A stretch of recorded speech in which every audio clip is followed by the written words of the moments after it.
You've been told that feeling lost means something's wrong with you, that you're behind, broken, falling apart, that you should have it all figured out by now, a clear path, a purpose. But if that were true, why do even the strongest people feel empty at night? Why do you lie in bed sometimes, staring at the ceiling, mind racing, wondering what the point of it all is? The truth is, feeling lost isn't a failure. It's the first step. The doorway. The crack in the illusion that life is supposed to be perfectly mapped out. Buddhist wisdom doesn't tell you to fix yourself. It shows you how to let go of pressure, of judgment, of the constant need to get somewhere. Tonight, you're not going to push those thoughts away. You're going to see through them. You're going to learn that emptiness isn't scary. It's peaceful, still, free. The Buddha taught that when we stop clinging, stop resisting, our minds become like a calm lake, clear, quiet, deep. And as you listen tonight, something will shift. The tight grip in your chest will ease. The noise in your head will soften, and you'll feel it. That maybe, just maybe, being lost is exactly where you're meant to be. This isn't just a sleep story. It's a release, a quiet returning to yourself. So if you're ready to stop fighting the fog and start resting in it, let's begin. You've been taught to fear not knowing, to panic when answers don't come, to believe that uncertainty is weakness and confusion is a problem to be solved. But what if that tension in your chest isn't something to fix? What if the space where nothing feels clear is actually the beginning of something important? Not a dead end, but a doorway, a quiet signal that you've outgrown old beliefs and something deeper is trying to break through. Tonight, we're going to walk straight into that space, not to escape it, but to rest inside it. Because in Zen, not knowing isn't a failure, it's sacred. It's where the mind softens and something wiser begins to speak. When you stop needing all the answers, something inside begins to breathe again. That pressure to always get it right starts to loosen its grip. And in its place, a quiet presence arises, the beginner's mind. In Zen, they call it Shoshin, a state where you are open, curious, and willing to see the world, not through the filters of past knowledge, but with fresh eyes. Most people spend their lives collecting certainty like trophies. But the more we try to define everything, the more boxed in we feel. We become full, too full to learn, too full to listen. Zen invites us to empty the cup, to let go of being the expert, the one who always knows. Because when your mind is full, there's no room for truth to enter. But when you say, "I don't know," with honesty, not defeat, suddenly there's space. And in that space, life moves again. The beginner's mind isn't naive. It's not pretending to be clueless. It's a powerful stance of humility, a recognition that the universe is too vast, too alive to be fully grasped by thought alone. It's the willingness to admit, I don't know what will happen next. I don't know who I'm becoming. I don't know what this moment means. And that's okay. Because right here, in this not knowing, I am awake. I am listening. This attitude creates a different kind of intelligence, one that is responsive rather than reactive, a mind that listens before it decides, that notices what is rather than chasing what should be. This is why Zen practice often seems so paradoxical. The teachings don't hand you answers, they hand you presence. A quiet challenge. Stay with what is unresolved. Breathe through what feels unfinished. Do not rush to conclusions. In that space, something ancient stirs. And yet, this can feel so uncomfortable at first. The mind protests. It wants structure, clarity, a map. But in Zen, the map is burned. There's only the step you're taking now. Each moment, a path unfolding under your feet. And strangely, once you accept that you're walking without a map, you begin to see more clearly. Your eyes open wider, your ears become sharper, every detail comes alive because you're no longer looking for something else. You're right here. In beginner's mind, problems shift shape. You stop trying to fix everything and start to observe. What is this anxiety, really? What is this sadness asking for? You start to see how much of your suffering comes not from reality, but from the mind's need to label, solve, and control. The beginner's mind doesn't fight what is, it rests with it. It becomes intimate with it. It studies the storm without trying to change the weather. This way of being isn't passive, it's spacious. And in that space, things evolve naturally. Have you ever noticed how, when you stop forcing a solution, clarity often arises on its own? That's the intelligence of not knowing.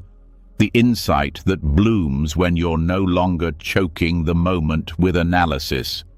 The beauty of Zen is that it teaches you to trust the unfolding, not because you have control, but because you've surrendered the illusion of needing it. There's a deep gentleness in this practice, a kind of respect for life's mystery. You stop interrogating the world like a courtroom witness. You start approaching it like a poem. There's no need to decode everything, no pressure to extract meaning from every feeling. Sometimes it's enough to simply feel, to let things be unclear, to let life speak in silence and space. This doesn't mean you lose your intelligence. In fact, your awareness sharpens, but your relationship with thinking changes. You stop believing every thought. You stop chasing certainty like a drug, and slowly, the mind that once felt like a prison becomes a garden. Ideas can come and go, emotions can rise and pass, and you, your true self, remain still beneath it all, watching, breathing, being. This is the fertile ground Zen speaks of. The don't know mind is not a void, it's a seedbed, an open field where possibility lives. When you're no longer caught in rigid ideas of who you are or what your life should be, something new can begin to grow. Insight doesn't come from stacking more thoughts on top of each other. It comes from dissolving the ones that no longer serve you, from standing quietly at the edge of your knowing and allowing the unknown to guide you. Zen koans are built on this principle. They're not riddles to solve, they're tools to break the grip of the logical mind, to tilt you into confusion on purpose. Because in that moment of "I don't get it," your habitual thinking collapses, and in the silence that follows, something true can arise, not as a conclusion, but as a felt knowing, a shift in perception, the insight that can only bloom in stillness. When you begin to live this way, life becomes less of a chase and more of a dance. You don't need to know the next move. You just stay connected to the rhythm. When you lose balance, you return. When you feel lost, you breathe. You allow the moment to shape you rather than always trying to shape it. This is where peace lives. Not in having everything figured out, but in letting go of the need to. In beginner's mind, you start to see through illusions that once felt real. The belief that you're behind, that you're failing, that you need to catch up. These dissolve when you realize there's nowhere to get. You are not a project to be completed. You are a mystery to be lived. And the confusion you feel, that's not a flaw. That's the space where old identities are falling away, where new understanding is taking root beneath the surface. Even your emotions change. You stop labeling sadness as bad. You stop running from discomfort. Instead, you lean in. You study the shape of your own heart. You notice how pain softens when it's allowed to speak. You learn to hold confusion with kindness, like a friend who's grieving. You don't rush it. You sit with it. You learn its language, and slowly it teaches you things no book ever could. This is the wisdom Zen offers, not answers, but a way of being, a way of relating to your life that's rooted in curiosity, not control, presence, not perfection. And when this becomes your path, something changes deep inside. You stop needing to escape. You stop craving distraction. You begin to rest right here, even in the unknown, even in the dark. Your breathing slows, your shoulders soften. You realize the world doesn't need you to have it all figured out. It only asks that you show up, gently, honestly, willing to be changed by what you meet. That's all. And strangely, in that humility, you become strong, resilient, free, not because you've solved everything, but because you've made peace with not knowing. You no longer seek clarity like a prize. You let it come in its own time, and while you wait, you live, fully, even when it's messy, even when it's hard. You start to notice the beauty in small things, a breath, a breeze, the sound of silence at midnight. You realize these moments were always here. You were just too busy searching to feel them. So you begin again, not with goals or expectations, but with openness, the willingness to meet this moment as it is, to live in the question without demanding the answer. And in that surrender, the war inside you begins to end. There's a kind of peace that doesn't come from knowing everything. It comes from realizing you don't need to. And as you lie here now, listening, something softens further. That tightness in your chest, it starts to release. Not all at once, but slowly, like frost melting under the sun. You feel a quiet acceptance taking root, not resignation, presence. A feeling that says, I may not know where I'm going, but I trust this path. I trust this breath. I trust this moment. Zen doesn't promise clarity. It offers something better. Presence without answers. Peace without needing control. Joy that's not dependent on anything outside of you. And when you live this way, you're never truly lost. You're simply open, awake, listening. You see, the beginner's mind doesn't mean starting over from scratch. It means starting over from presence, returning to what is real, the breath, the body, the moment, again and again, not to escape the unknown, but to rest inside it, to trust it, to let it become your teacher. And slowly, something blooms. Not a conclusion, not a plan, but a quiet knowing. You were never supposed to have it all figured out. You were only meant to be here, fully, tenderly, truthfully. This is where life lives, not in the answers, but in the courage to keep showing up with your heart open, even when nothing makes sense, So rest now. Let the questions stay unanswered. Let the path stay hidden. Let the not knowing be enough. Because right here, in this soft and spacious night, you are safe to not have the answers. You are allowed to be exactly where you are. And that is more than enough. And so you arrive at the still point, where not knowing feels less like a failure and more like freedom. The need to grasp, to define, to figure it all out has softened. What's left is presence, quiet, space. But now, a deeper curiosity begins to rise.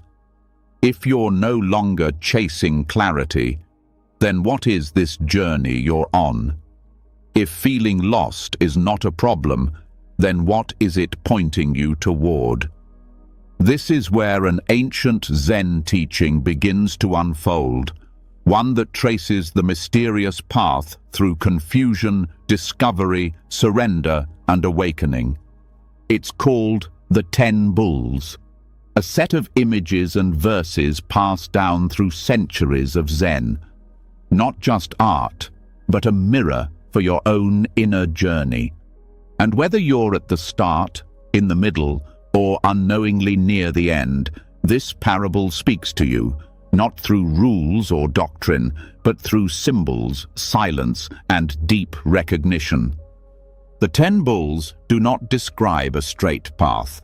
They reveal a cycle, a living movement through the layers of the self, peeling back illusions, uncovering truth, and then returning with that truth, not as theory, but as embodiment. This teaching does not separate your spiritual search from your daily life. It shows how every moment, even your lostness, is part of the sacred unfolding. Nothing wasted, nothing out of place. The first bull is absence. The seeker doesn't even know what's missing, only that something feels incomplete. This is the quiet ache that stirs before the journey begins, a feeling of emptiness, not in the spiritual sense, but in the restless, searching kind. You might feel it as disconnection, a dull anxiety that life is happening somewhere else, and you're just going through the motions. In this stage, the mind reaches out toward ideas, goals, distractions, but none of them satisfy. This is not a failure. This is the seed of awakening. You're beginning to sense that the world you've built is not the whole story. Then comes the footprint, the trace of something real. Not yet a clear path, but a sign, a moment that breaks through your ordinary awareness. It might come in stillness, or crisis, or joy that doesn't make sense. Something deeper stirs. You sense there is a truth beneath the surface of things, but it slips away when you try to grasp it. This moment can bring hope, but also frustration. You begin to search, not just for peace, but for what you are, for what's true beyond the noise. Finding the bull is not about success. It's about recognition, a glimpse of your own mind, unfiltered. You see, even for a moment, what drives your suffering. You see how thoughts pull you, how emotions twist you, how desire and fear dance inside you. But rather than turning away, you begin to watch. You realize you are not the thoughts. You are the awareness noticing them. This is the bull, your true nature, seen briefly between the clouds. Catching the bull is messy. This is where the struggle begins. You now know there is more to life than your thoughts, but the habits of mind don't let go easily. Old patterns resist. The ego tightens its grip. You try to meditate, to be still, but your mind runs wild. You try to live with awareness, but anger, judgment, and insecurity keep pulling you back. You may feel like you're failing, but this tension is part of the process. You are beginning to see your own conditioning, not as identity, but as layers. And that seeing is everything. Taming the bull is not about control, but relationship. You stop trying to overpower your mind and start learning how to live with it. You become patient with your distractions. You return to the breath, not to fix yourself, but to build trust. A trust that grows each time you come back, each time you notice, each time you soften instead of react. You are no longer lost in your thoughts. You are walking beside them. A silent witness, steady and kind. Riding the bull is joy. You begin to feel glimpses of ease. Awareness comes more naturally.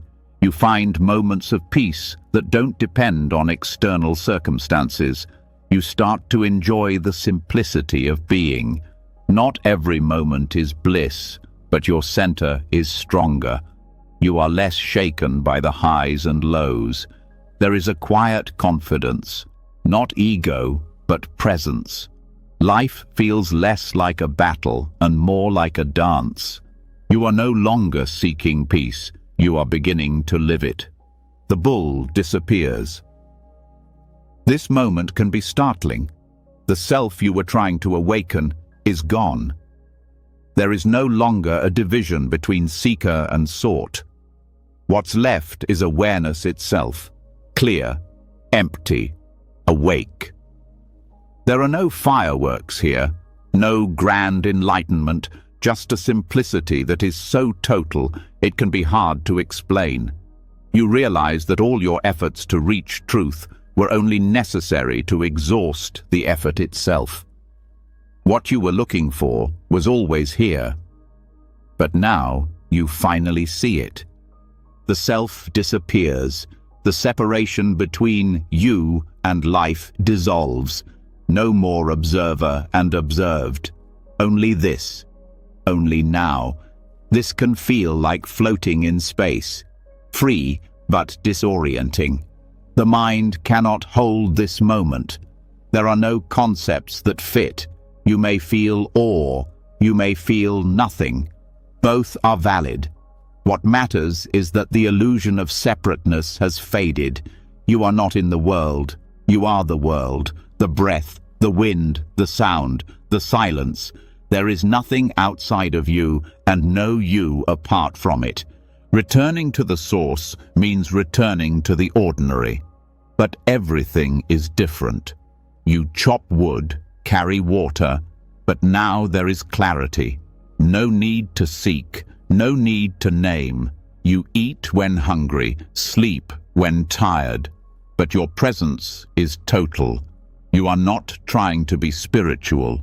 You are simply alive, fully, deeply, gently. This is the stage where wisdom becomes invisible. There is no performance, just truth, walking through the world in soft footsteps. Entering the marketplace with open hands is the final return. You do not retreat from the world, you move into it. But now you bring something rare, freedom that needs nothing. You are no longer here to teach or fix or prove. You are here to love, to serve, to embody stillness in motion. You move through crowds with quiet eyes. You speak from the heart. You smile without reason, and in your presence, others feel something shift, not because of what you say, but because of what you are, spacious, present, whole. This entire journey is not about achieving anything. It's about seeing through everything that kept you from what already is. The 10 bulls do not take you somewhere else. They bring you home, to this breath, this body, this moment. And they remind you, even your confusion was sacred. Even your wandering was the path. Every lost step, every doubt, every question was part of your unfolding. This teaching reveals that awakening is not a single moment, but a rhythm, a spiral. You will lose the bull again. You will forget. You will fall back into ego, reactivity, distraction. But now you know the way back. You've seen the trace, you've touched the truth, and it never leaves you. Even when your mind is clouded, your heart remembers. Even when you feel alone, something inside is quietly steady. You learn that every stage is valuable, that there is no superior place to stand. Whether you're glimpsing the bull for the first time or walking back into the world with open hands, you are living the Dharma. There is no rush, no timeline, only the invitation to stay close to your own experience, to let it unfold with trust and curiosity. Zen doesn't ask you to believe, it asks you to look, to see for yourself. And what you see may change everything.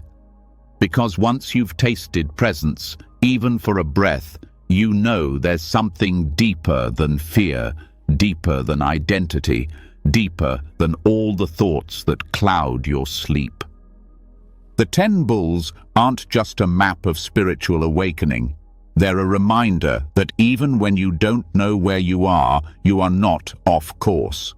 Even when you feel like nothing makes sense, you are still on the path. Confusion is not the opposite of truth. It's often the doorway to it. So when you feel lost, again, don't panic. Breathe, watch, listen. The bull is always near, sometimes hidden, sometimes running wild, sometimes sitting quietly beside you, waiting to be seen. Let this be your practice, not to chase it, but to notice, to stay with yourself gently, to live each moment as if it contains the whole truth, because it does. There is nothing more to seek, nothing more to fix, only this, the breath, the presence, the silence that holds it all. And within that silence, you are already home. So much of what shapes your life never began with you. Thoughts arise, emotions stir, decisions get made. And yet, sometimes it all feels foreign, as if you're reacting from a place you can't name. Even after catching glimpses of clarity, even after returning to presence, the pull of old habits remains. You notice that certain patterns repeat themselves, no matter how awake you try to be. Something deeper is at play, something older than memory, yet alive in every choice. This is where we turn toward the Yogacara understanding of the mind, not to escape responsibility, but to finally see what has been quietly shaping you from the inside out. In Yogacara philosophy, the mind is not just a stream of passing thoughts. It's a layered field where every experience, every perception, action, intention plants a seed. These seeds, called bija, don't disappear. They settle into the depths of consciousness, stored in what's known as the alaya vijnana, the storehouse mind. Long after the event is over, the seed remains. It waits. Conditions come together and it sprouts again. Sometimes as a thought, sometimes as a mood, sometimes as a full-blown identity you didn't even know you were carrying. This teaching does not blame, it illuminates. It says, what you're feeling today may be the fruit of something planted long ago, by you, or even before you. The anxiety, the self-doubt, the restlessness may not be personal flaws, but ripples from unseen causes. The path to freedom, then, isn't just trying to control the surface. It's about seeing into the roots, understanding what seeds are present in your mind and how they're being watered. Every reaction has a seed behind it, the sharp word that slips out when you're tired, the fear that tightens your chest in moments of uncertainty, the urge to compare, to prove, to run. These responses didn't appear from nowhere. They've been conditioned by repetition, by culture, by the small and large traumas of life. And unless these seeds are seen, they keep growing, not because you're failing, but because you're unaware. But here's the most important part. Seeds are not fixed. They don't define you. They respond to care, to attention. And just as a harmful seed can grow through neglect, a wholesome one can bloom through nourishment. When you start to recognize what's happening inside you, not just the thought itself, but the flavor of it, the feeling underneath it, you begin to know your inner garden. You start to see which emotions arise frequently, which thoughts are sticky, which moods linger longer than they need to. This isn't judgment. This is awareness. This awareness becomes powerful when you realize that not every seed needs to be fed. You don't have to follow every anxious thought. You don't have to argue with every critic in your head. Just noticing a pattern without feeding it is already an act of transformation, like refusing to water a weed. Eventually, it loses strength. This is not repression, it's wisdom. A choice to tend to your mind with clarity instead of compulsion.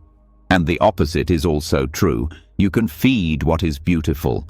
A moment of gratitude, no matter how small, plants a seed. Kindness toward yourself, toward others, is a seed.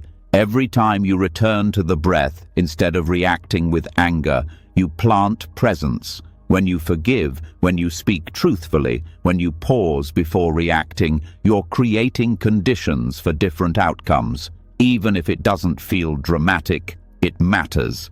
Seeds are quiet, but they grow. Over time, this becomes a discipline of inner care. You watch your mind not as a judge, but as a gardener. You start to learn the weather patterns inside you, which thoughts appear on cloudy days. Which emotions signal old wounds? You stop being surprised by your reactions and instead become curious. You create space, and in that space, freedom starts to grow. Yogacara also teaches that seeds influence perception itself. You don't just see the world as it is, you see it through the filter of your stored impressions. Two people can witness the same event and have completely different experiences. Why? Because their minds are seeded differently. This means your sense of truth is often a reflection of your conditioning, not an absolute reality. Recognizing this breaks down the rigid grip of your opinions. It humbles you, and it opens you to compassion for yourself and for others who carry different seeds. Understanding this shifts the way you deal with conflict. Instead of fighting over who is right, you begin to wonder what seeds are shaping this person's perception. You ask what unseen pain might be driving their actions. You stop expecting people to behave as if they share your history. This doesn't mean accepting harm, it means seeing clearly. Responding from wisdom, not reaction. This teaching also brings a new lens to your suffering. The feelings that overwhelm you, the moods that trap you, they are not you. They are seeds sprouting in the conditions of this moment. When you identify with them, you suffer. But when you recognize them as temporary formations, you create space. You become less entangled. You can feel deeply without drowning. One of the most healing aspects of this view is that it allows you to hold your past with compassion. Maybe you look back and wonder why you acted the way you did, why certain choices keep repeating, why change is so hard. The answer, at least in part, lies in the seeds, some planted when you were young, some inherited from generations before you. When you understand this, you stop blaming yourself for the momentum you were born into. You stop expecting instant change, and you start working gently, patiently, from the roots. This doesn't mean surrendering to fate. It means recognizing the scope of transformation. That real change doesn't just happen at the surface level. It happens deep in the storehouse, through repetition, through care, through presence. Each time you choose patience over anger, honesty over avoidance, stillness over distraction, you are altering the seedbed of your future, slowly but surely. Meditation in this tradition becomes more than just relaxation. It's a way of accessing the storehouse. When you sit quietly and observe your thoughts, your emotional patterns, your mental habits, you are facing the seeds directly. You begin to recognize which ones arise most often, which ones come without invitation, and which ones you've been feeding without knowing. This is where real spiritual work happens, not in escaping thoughts, but in studying them. You begin to know which inner voices come from old wounds, which fears were passed down from parents, from culture, from history, and once seen, they lose some of their grip, not instantly, but gradually, as if the light of your attention softens their roots. This is not easy work. It requires honesty, patience, gentleness. But over time, you start to feel less controlled by your mind. You become more responsive, less reactive, and your suffering becomes a teacher, not a punishment. This also helps you understand why progress feels inconsistent, why some days you feel centered and others completely overwhelmed. It's not a failure. It's the unfolding of seeds.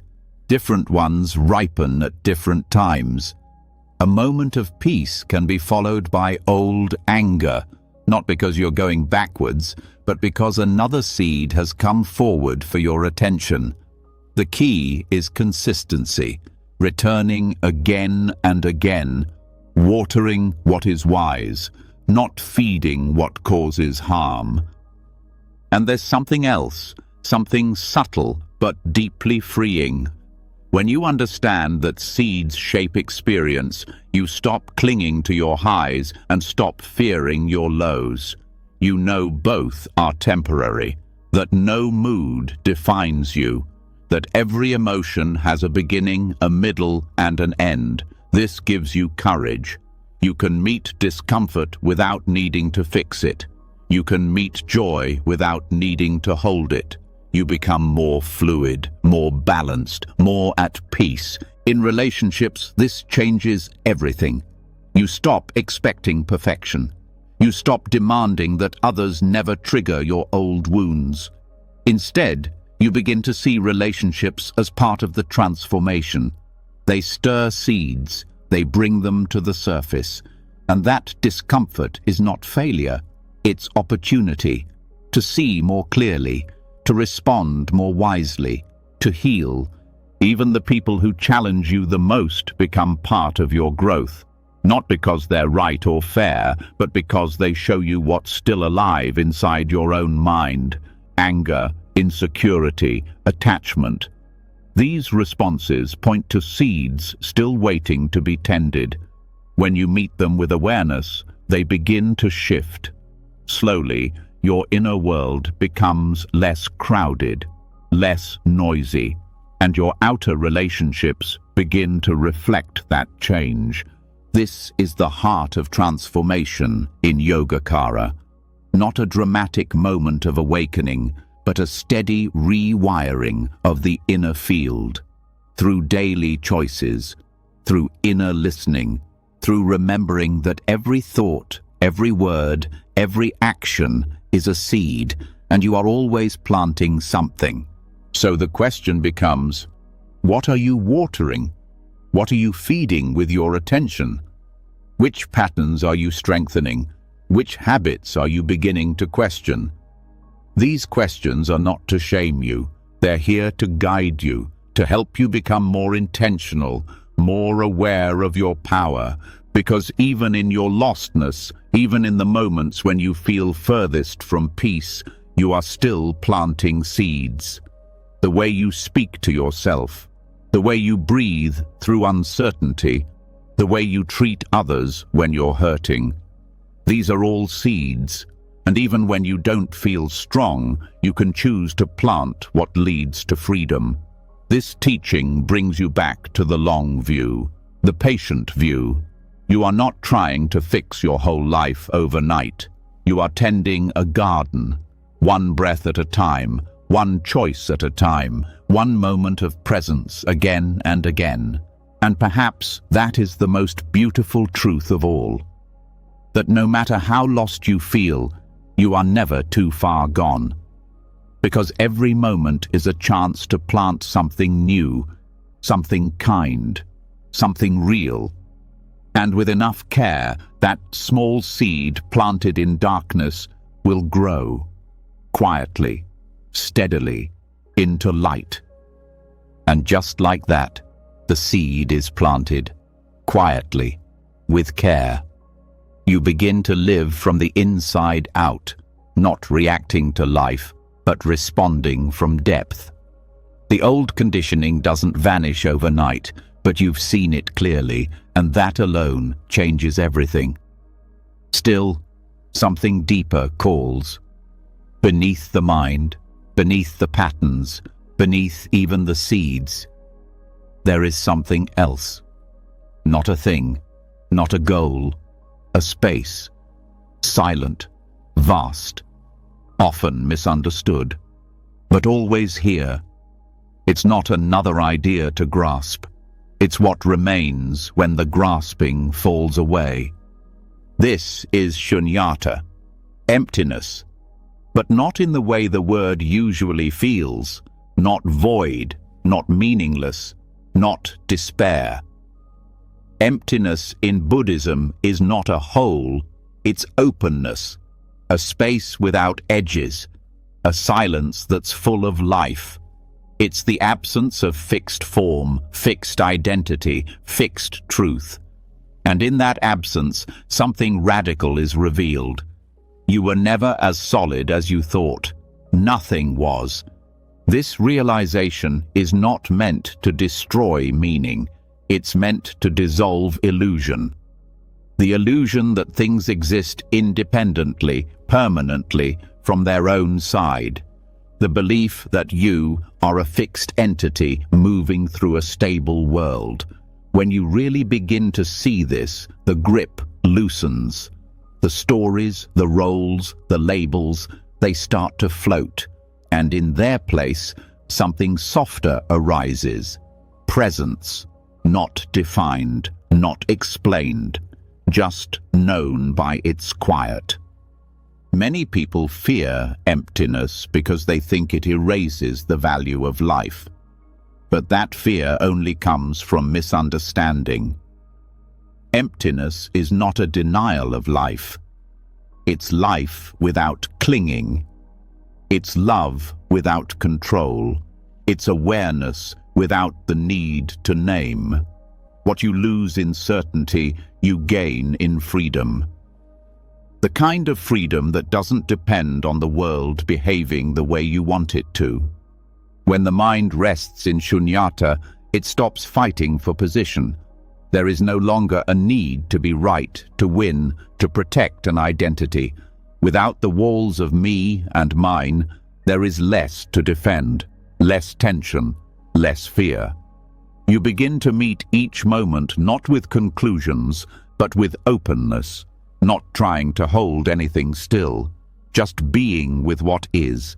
And in that space, compassion deepens, because without a fixed sense of self, the boundary between you and others becomes thinner. Their pain is not separate. Their joy touches you more easily. Empathy is no longer an effort. It becomes the natural response of an unguarded heart. Emptiness doesn't make you cold, it makes you tender. Because you are no longer trying to be anything, you are simply here. This experience is not always dramatic. Often it's subtle. A shift in how you see, a softening in how you listen, a moment where the usual sense of separation fades and what's left is just presence. No label, no inner commentary, just the unfolding of experience, moment to moment, without a center, without resistance. Even suffering changes in this space. Pain still arises, of course it does, but it doesn't stick in the same way. Without a solid self to cling to it, pain becomes sensation, experience. Something to meet with care, but not something to become. This isn't denial, it's clarity, a quiet clarity that lets the heart stay open, even in grief, even in loss. And the same is true for joy. You don't need to possess it to feel it fully. You don't need to fear its ending. Joy, too, is empty, not in a hollow way, but in a free way. It comes, it goes. You bow to it without needing it to stay, and in doing so, you are no longer a hostage to conditions. You are free to love what is, as it is. This freedom can be disorienting at first. The mind wants something to hold, a belief, a purpose, a structure. But shunyata is not nihilism. It doesn't say nothing matters. It says nothing is fixed. And that includes meaning. You are free to create meaning, but you're no longer trapped by it. You see meaning as a living thing, not a final truth. That shift changes how you live. You stop asking, what is the meaning of life, as if there is one final answer to be discovered. Instead, you ask, how can I meet this moment fully? And the moment answers you, not with words, but with a quiet pulse that runs through everything, a knowing that doesn't need explanation. Shunyata also changes your relationship with time. When there is no fixed self to defend or promote, the urgency to become someone fades.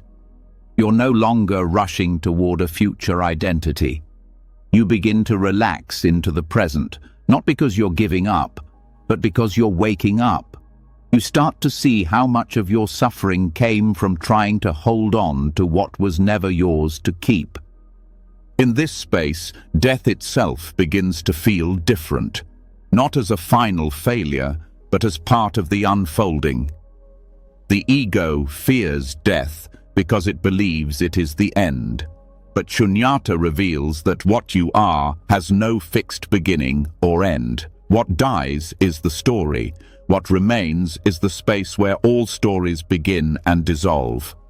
Resting in emptiness doesn't mean you lose function. You still act. You still choose. But your actions arise from presence, not pressure. You stop performing your life and begin living it. You stop trying to prove something and start listening deeply to what is here beneath the surface. This listening is not passive, it's alert. It's how insight arises, not from thinking harder, but from letting the noise drop away. In the silence, clarity appears, not as a conclusion, but as a direct seeing. You don't figure things out, you feel them emerge like mist lifting from a field. This is the wisdom that emptiness offers, a truth that doesn't need to be grasped to be real. And yet, this truth cannot be forced. You can't make yourself experience shunyata, but you can learn to stop resisting it. You can stop clinging to the need for meaning, the need for control, the need to always know. And in that letting go, something opens. Not something new, but something that was always here, waiting behind the noise. This doesn't mean life becomes easy. It means life becomes real, direct, undivided. You feel what you feel without needing to package it. You meet people where they are without needing to fix them. You live not to prove worth, but to express presence. And that expression is its own kind of fulfillment, one that doesn't depend on applause. You may still struggle, still forget, still fall into old stories, but now you know there is a space beneath all of it, a silence that is never disturbed. And even in your most painful moments, that silence holds you. Not by removing pain, but by making room for it. A vast room where everything can arise and everything can pass. When you start to trust this space, your relationship with effort shifts. You still practice, you still grow, but the striving softens. You're not trying to become empty. You're learning to see that you already are.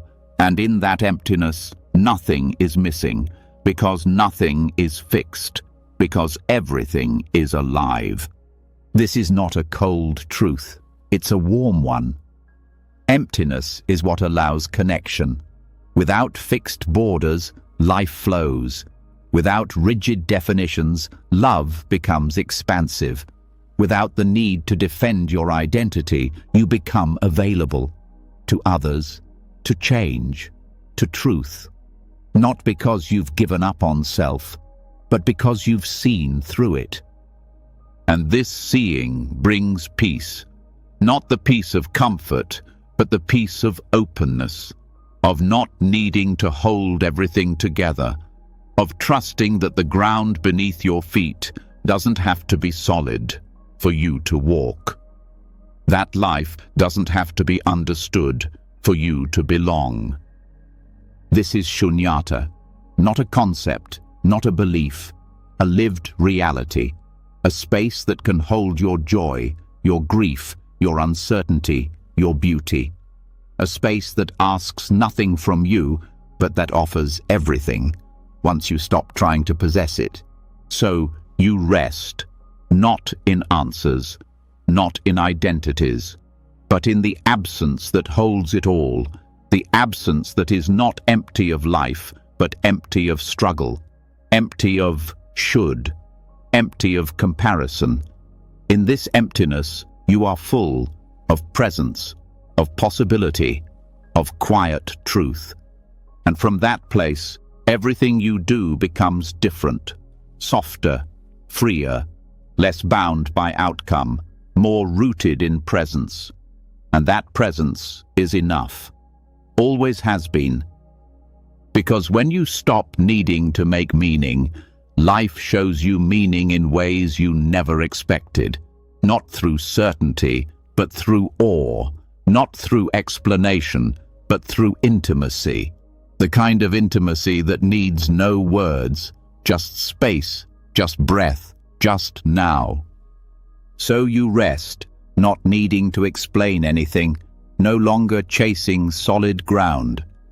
From that stillness, life keeps moving, not as something to control, but as something to meet. And even within that peace, there's a return to the world, to the everyday, to the cycles that pull you in again, the same thoughts, the same patterns, the same questions. You notice them with more softness now, but still, they return. It might feel like a loop, a mistake, a sign that you've fallen off the path. But what if this cycle isn't failure at all? What if it's the path itself? Samsara is often misunderstood. People hear the word and think suffering, punishment, failure to awaken. But it's not a punishment. It's a process. It's the pattern of becoming, dissolving, becoming again. The wheel of craving and consequence, of habits repeating until they're seen clearly. It's not a problem to erase, it's a labyrinth, complex, confusing, but not without meaning. And the deeper truth is this: you're not here to escape the maze. You're here to understand it. Cyclical suffering doesn't mean you're doing life wrong. It means you're still learning. The same emotions rising again don't prove you've failed. They show you where you still hold tightly, where old stories still speak, where deeper understanding is waiting. You aren't meant to walk a straight line. You're meant to spiral inward, meeting the same places from a wiser place each time. The turning of samsara is personal, but also shared. Your experience of it may be subtle, shifts in mood, restless cravings, emotional habits that come back just when you thought they were gone. It may also be loud, relationships repeating, choices echoing, mistakes recurring, and you may ask, why am I back here again? But the answer isn't because you failed. The answer is because you're ready to see something more clearly this time. Awareness doesn't always stop the return, but it changes what you do when it happens. In Buddhist thought, samsara isn't just external reality, it's the projection of an inner landscape. It's how we interpret experience through grasping, aversion, and delusion.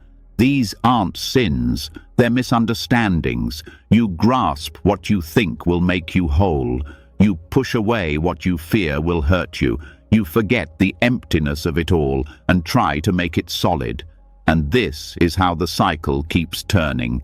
But there's wisdom even in that. Because over time, the very things that cause pain also become your teachers. The pattern shows itself not to punish, but to invite attention. And as you bring presence to each loop, something loosens, maybe just a little, maybe not all at once, but a shift happens.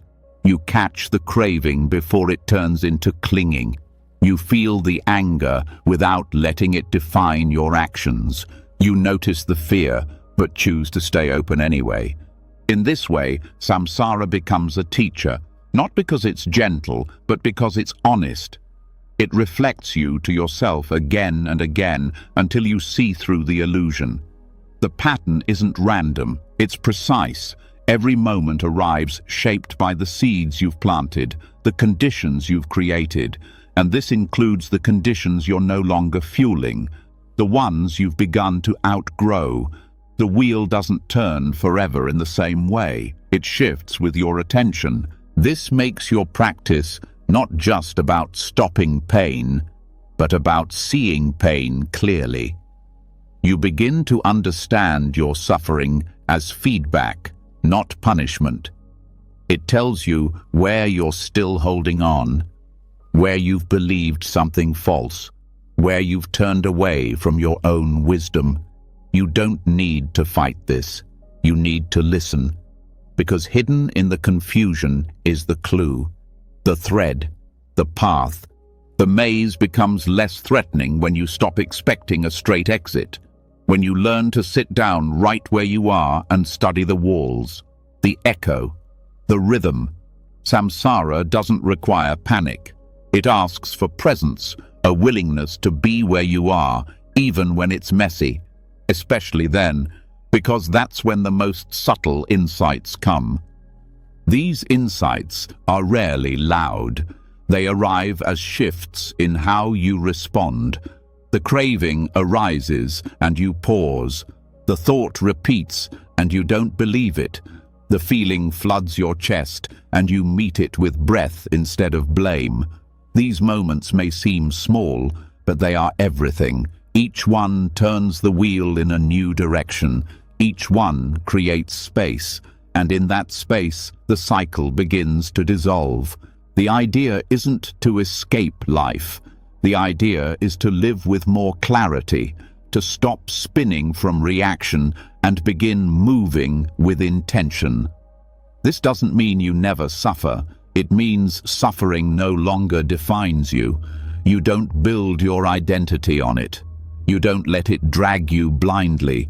You walk with it. And sometimes you walk beyond it. Samsara is vast because it reflects everything, not just pain, but joy too.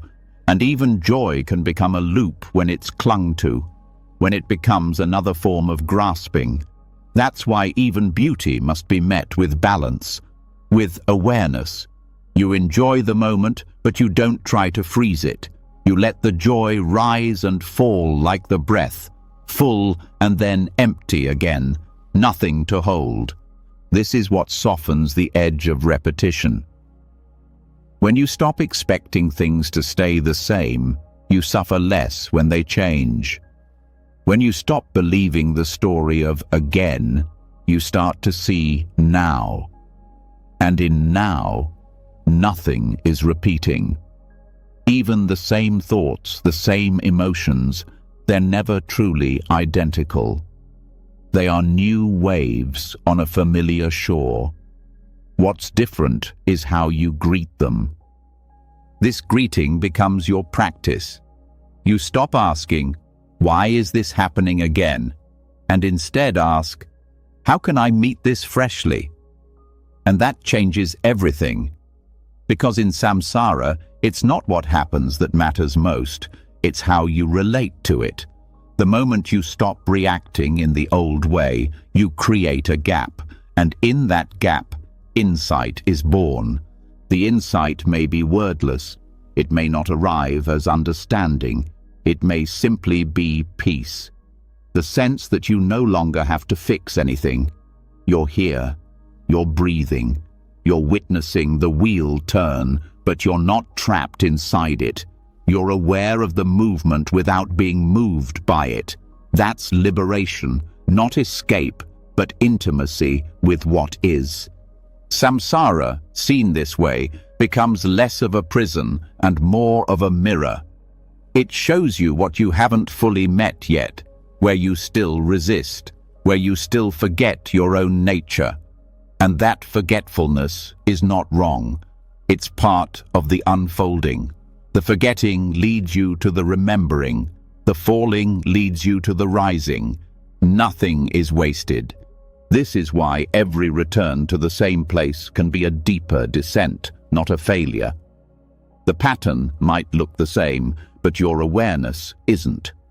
And it's your awareness that shapes the path. The more you see, the less you react. The less you react, the more you rest. And in that rest, you begin to recognize the space between the turns of the wheel. That space grows over time. It becomes something steady inside you, a still point. Not a place you escape to, but a place you live from. And from that place, you can move through samsara without being defined by it. You can meet joy and loss, chaos and calm, with the same heart. Not because they're the same, but because your presence doesn't depend on either one. This is where wisdom matures. You no longer look for peace in outcomes. You find it in the middle of everything, in the turning itself. You accept the flow, and in that acceptance, you stop being pulled under. You ride the wave, you bow to the moment, and slowly, the need to control softens. Even your idea of spiritual growth changes. It's not about reaching higher states, it's about deepening where you are, rooting into reality as it is, not as you want it to be. Letting the cycles be teachers, not tests. Letting the mess be part of the message. Letting confusion open you, not close you. This shift is quiet, but it's profound. Because now, even your most tangled moments have meaning. Not because they're pleasant, but because they're part of the path. Every loop has something to teach you. Every return shows you a place where compassion can grow deeper, where presence can take root.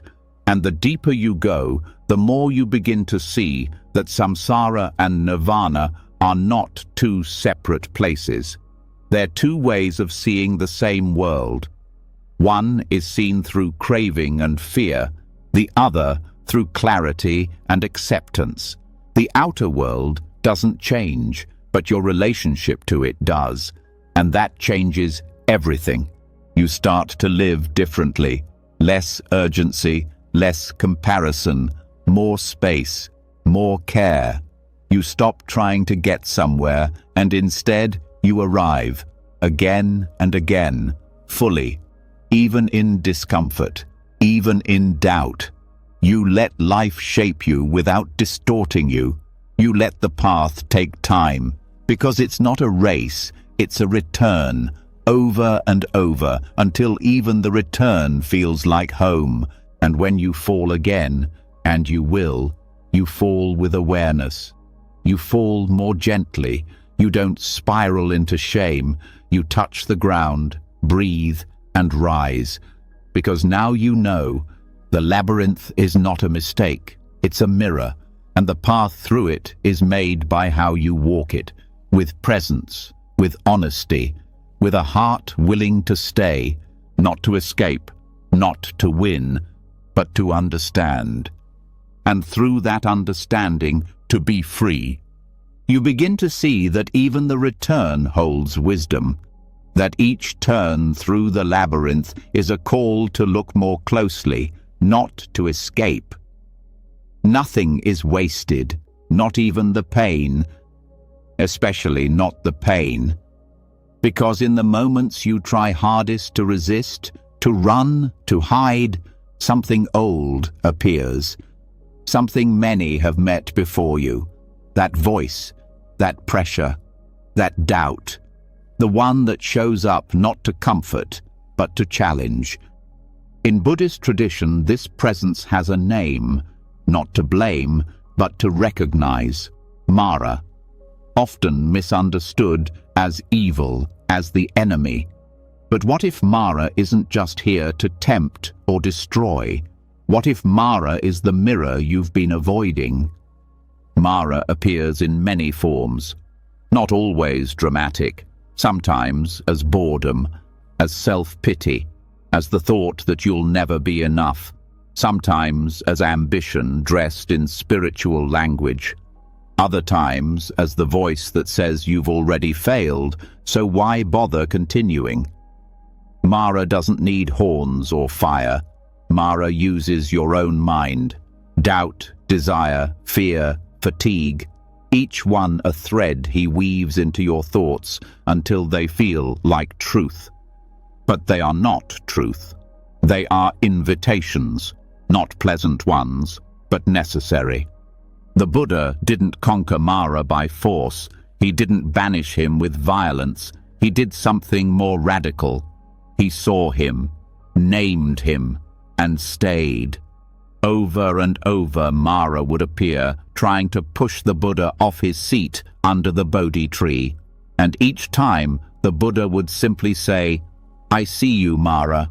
No fear, no fight, just awareness."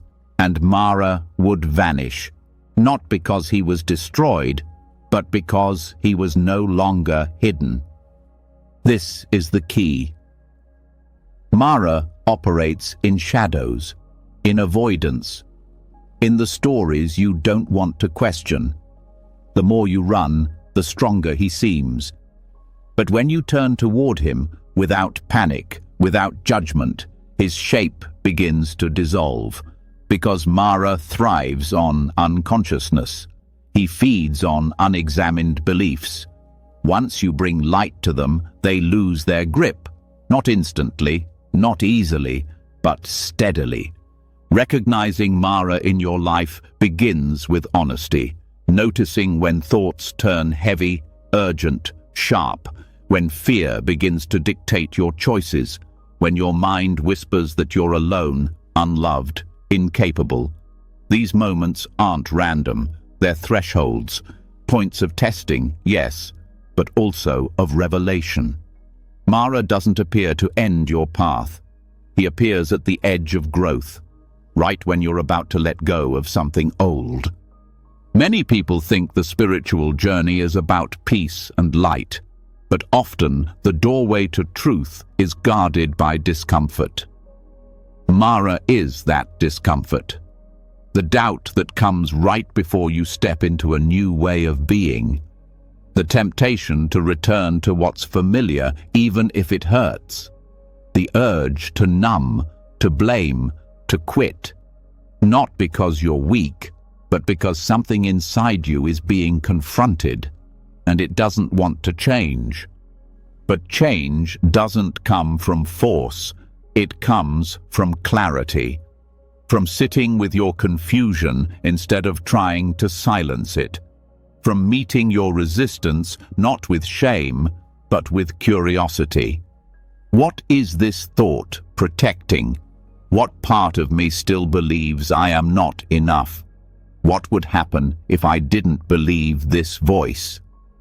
Mara's greatest trick is making you identify with your lowest moments, making you believe the doubt is yours, that the anger is who you are, that the fear means you should stop. But when you begin to observe instead of merge, something powerful happens. You create space. You begin to see that the voice is just a voice, that thoughts can arise without your agreement, and in that gap, something else becomes possible. This is where Mara becomes a teacher, not because he offers wisdom, but because he reveals your unhealed places, the sharp corners of the self still built on fear, the identities still defended by ego. He doesn't offer compassion, but he shows you where compassion is needed. He doesn't offer truth, but he shows you what lies you still believe. And in this, Mara becomes essential, not as a friend, but as a mirror. Without him, you might never stop to look so deeply. You might think your surface peace was enough, but Mara brings you down into the roots, into the places where awakening must reach to be real, not just on the cushion, but in your life. In the moments when love feels risky, when forgiveness feels impossible, when patience feels too slow.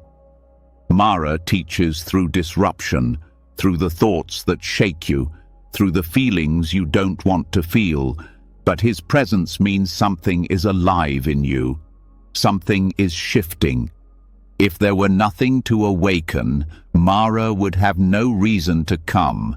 The more devoted you are to truth, the more subtle his forms may become. He's not always loud. Sometimes he appears as fatigue when you sit to meditate. Sometimes as a feeling that your practice isn't doing anything. Sometimes as the thought that others are further ahead and you'll never catch up. All of these are lies. Not because the feelings aren't real, but because the conclusions they lead you to are incomplete. Mara offers shortcuts, escapes. He tells you comfort is better than growth, that safety is better than honesty, that distraction is better than presence, and when you're tired, those offers sound good.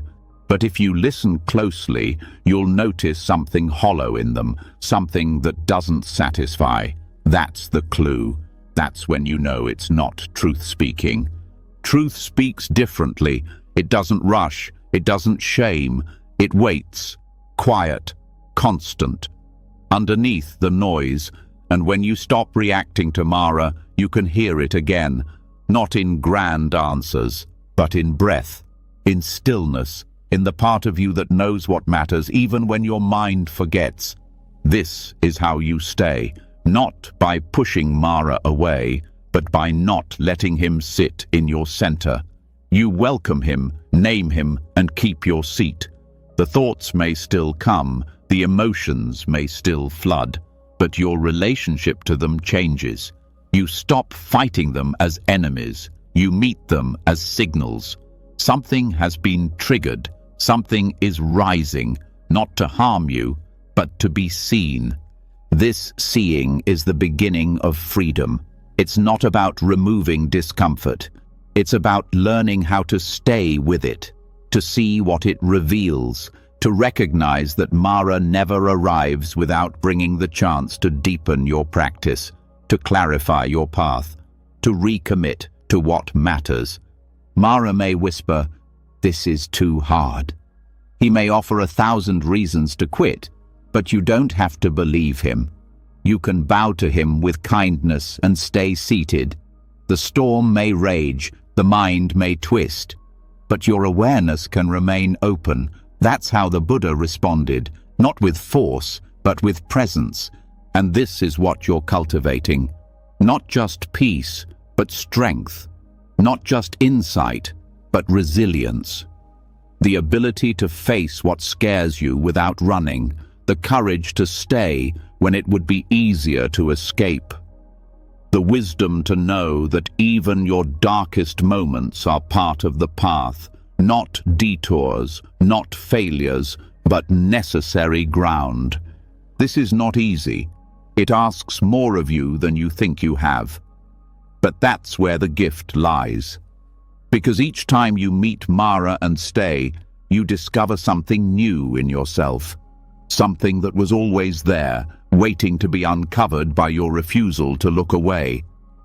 And slowly, something shifts. Mara becomes less terrifying, not because he disappears, but because you stop confusing him with truth. You stop giving him the final word. He may still visit, but you no longer offer him your identity. You see him as part of the process, a shadow at the doorway. And instead of shutting the door, you breathe and walk through. In this way, every encounter with fear becomes a reminder of your capacity. Every temptation to turn back becomes a chance to deepen your trust. Every voice that tells you you're not ready becomes an opportunity to say, "Maybe I am," not because you feel confident, but because you're willing to find out. You don't need to be fearless to face Mara. You need only be willing. Willing to look, to listen, to stay. To keep your heart open when it would be easier to close. To keep your breath steady when the thoughts spiral. To say again and again, "I see you, but I will not follow." And that's the shift. From being pulled into confusion to using confusion as a doorway. From seeing discomfort as failure to seeing it as a signal. From fighting your mind to befriending your awareness. Mara doesn't disappear forever, but his power fades when you stop giving him your trust. So when he returns, and he will, you can meet him differently. With steadiness, with compassion, with the quiet strength that says, "You are not my enemy, you are my mirror, and I will use what you reveal, not to turn away from myself, but to turn more fully toward truth." This is the teaching hidden in darkness, that your deepest confusion is not the end.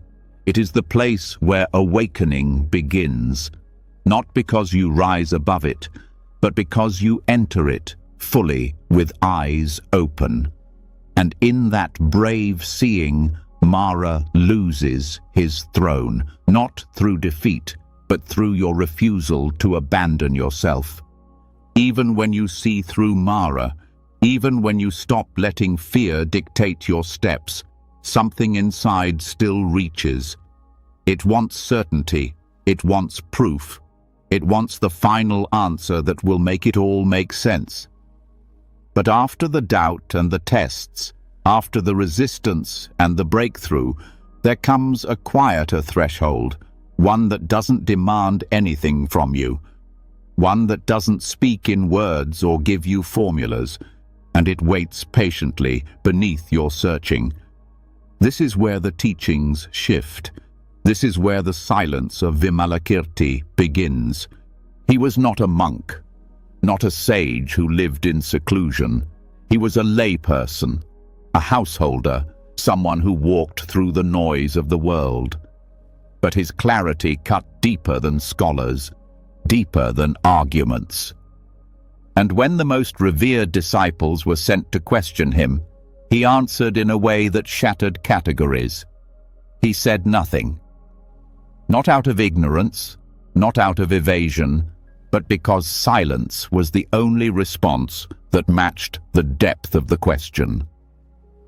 When you reach the edge of conceptual thought, silence becomes the only true language. It doesn't offer you information, it offers you direct contact with the mind before labels, with the truth that cannot be wrapped in logic. Not because logic is bad, but because it has limits, and those limits become clear when your need for explanation has exhausted itself. Silence is not avoidance. It's intimacy without words. It's a way of meeting reality that does not divide it into parts. It sees without defining. It feels without controlling. And in that openness, a different kind of knowing arises. One that cannot be quoted, but can be lived.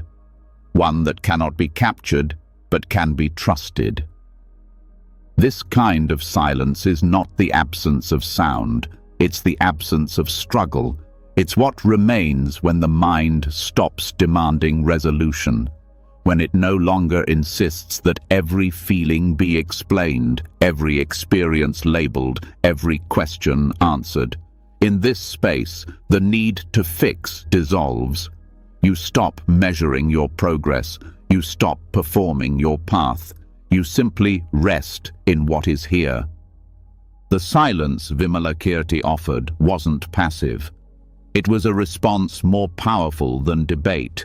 It exposed the limits of doctrine. It showed that ultimate truth is not something you hold, it's something that holds you. And once you begin to taste that, the urge to argue fades. The hunger for conclusions softens. You don't need to win anything. You begin to live more fully because you're no longer trying to wrap life in neat explanations. This does not mean you stop thinking. It means thinking no longer owns you. You can use the mind like a tool, but you no longer confuse it with reality. You know when to speak and when to stop. You recognize when words help and when they divide. And this changes how you communicate, not just with others, but with yourself. Inner silence doesn't mean the mind stops producing thoughts. It means you stop clinging to them. They pass like clouds. You feel them arise, but you don't build identity around them. You stop trying to narrate every moment. You let the present unfold without needing to capture it. And in that surrender, you find a peace that thinking cannot reach. This is not about becoming numb. It's about becoming clear. Because in silence, you start to hear more. The subtleties of experience, the quiet feedback of your body, the underlying tone of your emotions. Words can hide truth. Silence reveals it. And the longer you can stay in that space, the more naturally wisdom arises. Not as a conclusion, but as a quality of presence. In many traditions, silence is treated as a retreat from life. But here, silence is not withdrawal. It's full participation without resistance. It's being so present that nothing extra is needed. You're not spacing out, you're arriving completely. You don't need a script. You don't need to analyze. You need only to feel the fullness of now. That kind of silence teaches you more than books ever could, because it teaches from within, from direct contact with what is real, not filtered through opinion, not diluted by interpretation, just raw, quiet presence. And once you learn to rest in that, you no longer fear not having the right words. You trust the experience. You let it be enough. Vimalakirti's silence was not a tactic. It was transmission. It pointed to something beyond form, to a truth that lives inside you already, but it gets buried under noise, mental noise, emotional noise, social noise. The silence cuts through it, not violently, but like clear water dissolving the dust. It doesn't need to argue. It simply shines, and that shining touches others. You begin to notice how your presence affects the world more than your ideas, how the energy you carry matters more than what you say. You learn to speak less and mean more. You learn to listen with your whole being, not just your ears. And people feel it, even if they can't name it. They feel the steadiness in you, the lack of agenda, the quiet respect for what is real. This way of being creates space in relationships. You don't jump in to fix. You don't rush to explain. You wait.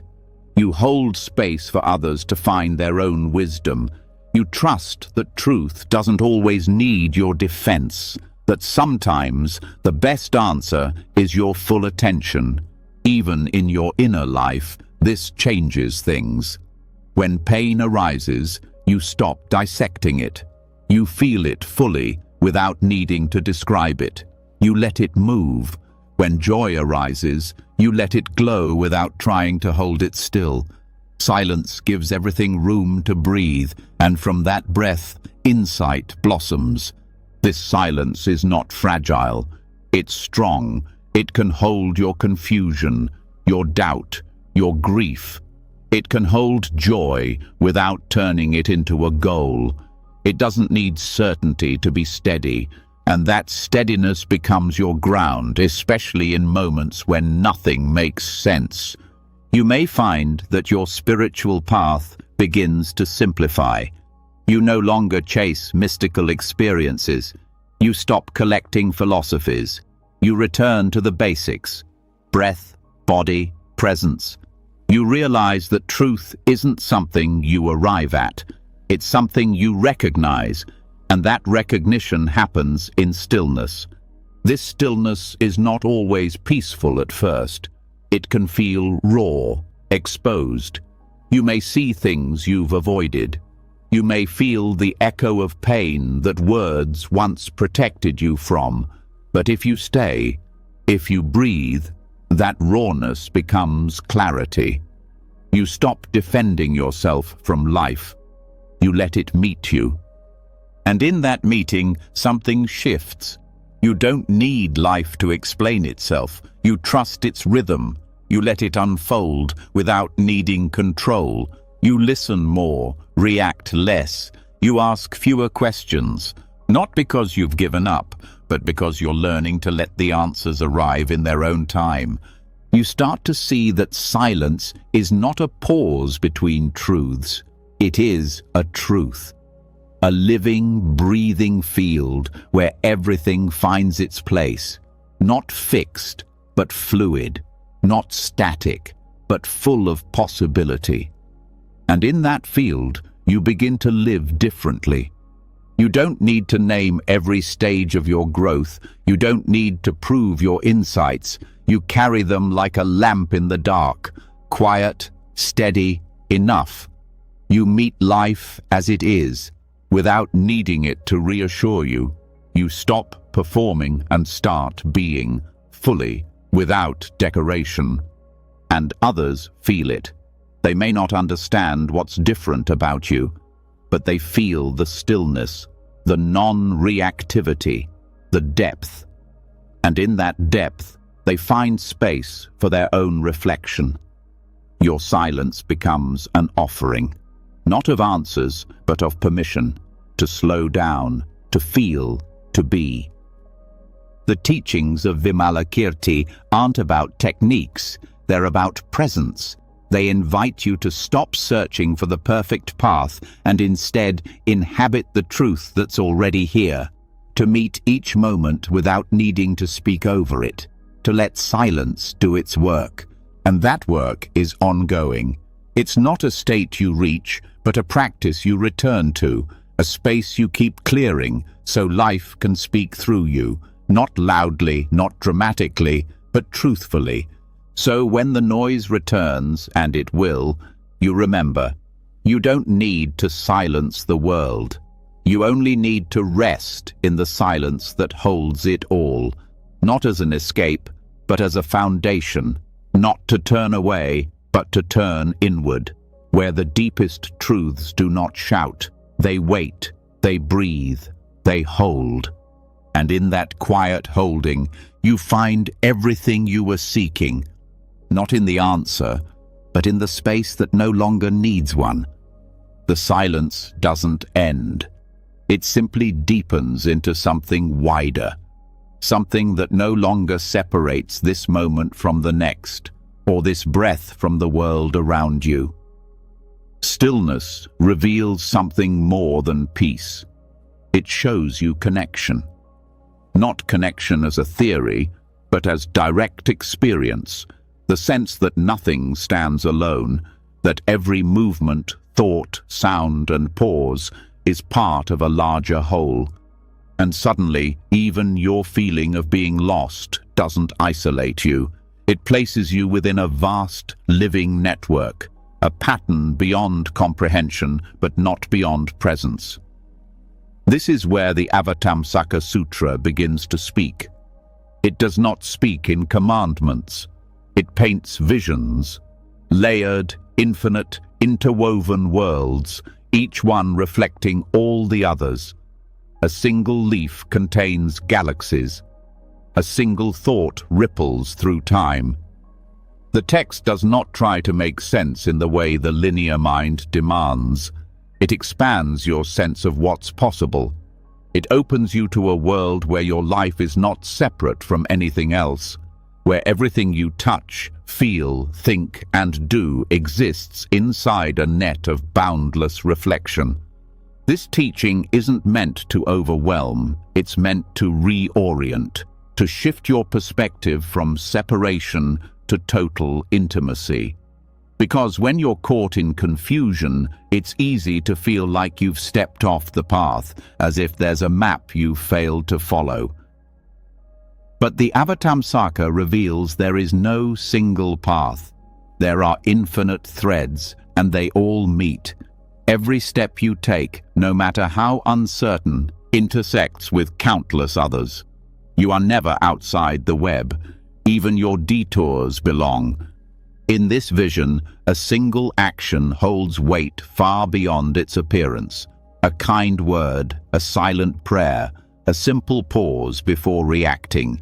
Each one sends vibrations through the entire network of life. You begin to realize how deeply interwoven everything is, that your thoughts are not confined to your skull, that your attention moves into the world, that nothing is just personal. Every emotion, every movement affects the shape of the whole. This teaching invites a kind of reverence for the ordinary, not because it romanticizes daily life, but because it reveals its depth.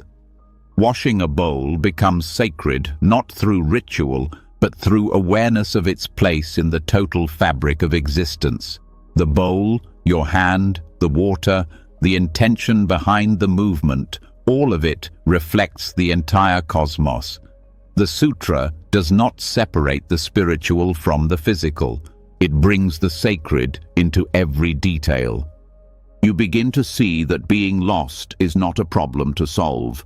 It is part of a larger rhythm. Like a wave that rises and falls, your not knowing is a phase of connection.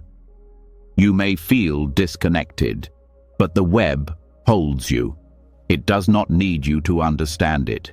It simply includes you. The sutra teaches that nothing ever falls out of reality. Nothing is wasted. Nothing is excluded. Even your doubt, your wandering, your silence, they all echo across the net. The image of Indra's net, often associated with this sutra, shows a vast web with a jewel at every crossing. Each jewel reflects all the others. Each reflection contains infinite reflections within it. You are one of those jewels, but you are not just reflecting others, you are being reflected too. Your confusion appears in others' stories. Your healing helps shape someone else's unseen turning point. You are both the receiver and the mirror. Never alone, always seen. This view changes your sense of responsibility, not through guilt or pressure, but through awe. Every moment becomes a chance to support the whole. Every small act becomes meaningful. You begin to live with more care, not because you're afraid of doing wrong, but because you felt the weight of interconnection. You know that nothing you do is isolated, that how you treat yourself, how you speak to others, how you respond in private, all of it matters. But this doesn't lead to perfectionism, it leads to gentleness. Because you see that everyone is caught in the same net, everyone is learning, everyone's suffering echoes through the same strands, and so does everyone's love. There is no clean break between light and dark, between clarity and confusion. There is only the shifting dance of causes and conditions, each moment unfolding in response to all the others. You stop needing to be the center of the story. You stop needing to be the hero.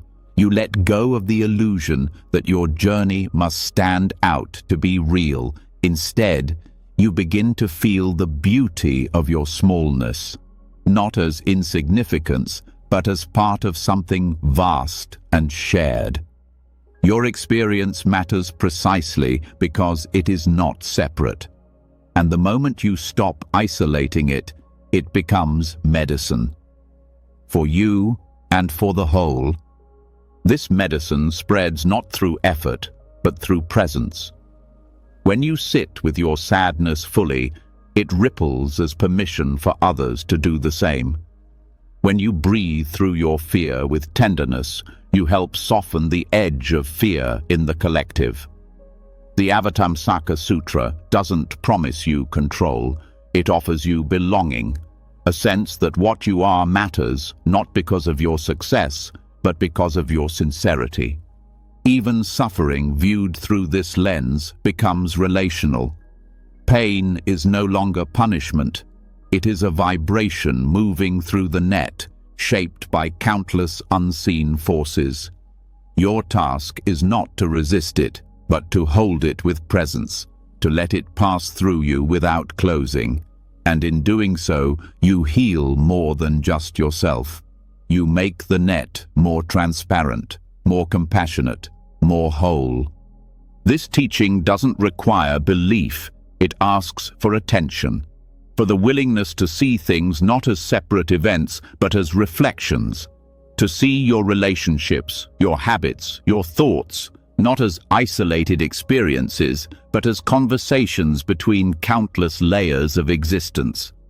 It invites you to let go of the idea that your confusion means something has gone wrong. It may simply mean you are in the middle of a turning, a shift too complex to be seen from your current angle. In that moment, humility becomes a form of strength. You stop pretending to know what everything means. You learn to bow to complexity, not to give up, but to stay open, to remain curious, to trust that even what feels chaotic is part of something whole. And in that trust, you begin to relax into your own place. Not the place you chose, but the place you're in, the one that is already connected to everything else. The sutra speaks of bodhisattvas who move through countless worlds, each one nested within another, not as fantasy, but as a way to speak about the complexity of experience, that even a simple conversation may hold layers you cannot see, that one act of kindness may ripple through dimensions of being, that your presence here, now, might be the result of lifetimes of effort, not just yours, but others. You begin to walk through your life with more reverence, not needing it to be dramatic, letting the subtle count, letting the quiet matter. You start to feel the sacredness of moments you once overlooked, not because they are rare, but because they are saturated with connection, with echoes, with meaning that does not announce itself, but waits to be felt. And perhaps most profoundly, you stop measuring your worth by clarity. You stop asking whether your path looks like someone else's. You trust the invisible strands that led you here. You stop trying to rush towards some imagined destination. You realize that the feeling of being suspended, of floating without direction, may be exactly what the web needs in this moment. Not your certainty, but your openness. Not your answers, but your willingness to stay. This sutra does not simplify life. It reveals its endless depth. But in doing so, it quiets the urgency to figure it all out. You start to listen for the patterns, for the subtle harmonies, for the guidance that does not shout. And sometimes you'll find yourself moving differently, speaking with less noise, walking with more care, not because you're trying to be spiritual, but because you've remembered that nothing stands alone, and that includes your confusion, your grief, your lostness. They are not errors in the design. They are part of the song, and when you stop resisting them, you hear something new, not the sound of answers, but the echo of truth, reverberating through every thread. You are not waiting to belong. You already do. You are not separate from the mystery. You are woven into it. You are not behind. You are exactly where the net holds you, not lost, just floating. And even that is sacred. The sense of floating, of not knowing where you're going, starts to feel different. Less like failure, more like being part of something beyond your control, but not beyond your care. You begin to understand that being here, in this body, in this moment, with this heart, is not an accident. It's part of a great unfolding. Every experience you've had, every choice, even the ones you regret, has shaped the conditions of now. This isn't a story of randomness. It's the quiet rhythm of dependent origination, not a theory of blame, but of deep, intricate causality. Nothing you've done is separate from what has brought you here. In Buddhist thought, dependent origination explains how all things come into being, not from nowhere and not alone. Everything arises because of something else. Nothing stands on its own. Thoughts arise because of sensations. Sensations arise because of contact. Contact arises because of perception, and so on, in a long chain that shows how experience is not static or fixed, but always moving, always influenced by what comes before. This includes every so-called wrong turn. They are not separate from the path. They are the path. Mistakes, failures, delays, changes of direction, they are not breaks in your growth. They are expressions of the causes and conditions shaping you. The belief in a wrong path comes from the idea that there is one correct way through life and everything else is deviation. But what if deviation is also dharma? What if straying, stumbling, pausing, falling behind? What if all of it belongs? Dependent origination teaches that nothing comes from nowhere. Every moment is the result of countless interwoven causes. Some of these causes are clear, others are ancient, unseen, subtle. But all of them are real. Your suffering has roots, your joy has causes. And when you begin to look at your life through this lens, the blame softens. You stop saying, "I should have known better," and start asking, "What were the conditions?" You replace judgment with understanding, and from that understanding, healing becomes possible. You might think, "But I made the wrong choice. I stayed too long. I left too soon." Dependent origination doesn't erase responsibility, it expands it. It says, yes, that choice happened, and it didn't arise in a vacuum. It came from your understanding at the time, from your fears, from your hopes, from your karmic patterns, from your environment, from your beliefs about love or worth or safety. It came from causes. And those causes can be understood, not condemned. This understanding brings a kind of mercy. You begin to trace the path backward, not to dwell in the past, but to see it clearly. To say, of course, I acted that way. Look at everything that led up to it. This doesn't mean you excuse harm. It means you look at harm with eyes wide open, with a heart willing to see beyond blame, because blame traps you in the past, but understanding allows you to move differently now. The myth of a wrong path is persistent because it feeds on regret. It tells you that you should be somewhere else by now, someone else, doing something else. But dependent origination interrupts that myth. It says, where you are is not a mistake. It is the result of everything that came before. And what you do next becomes part of what's coming. You're never off the path. You're just standing in one moment of a vast unfolding. Even moments of confusion are not outside this chain.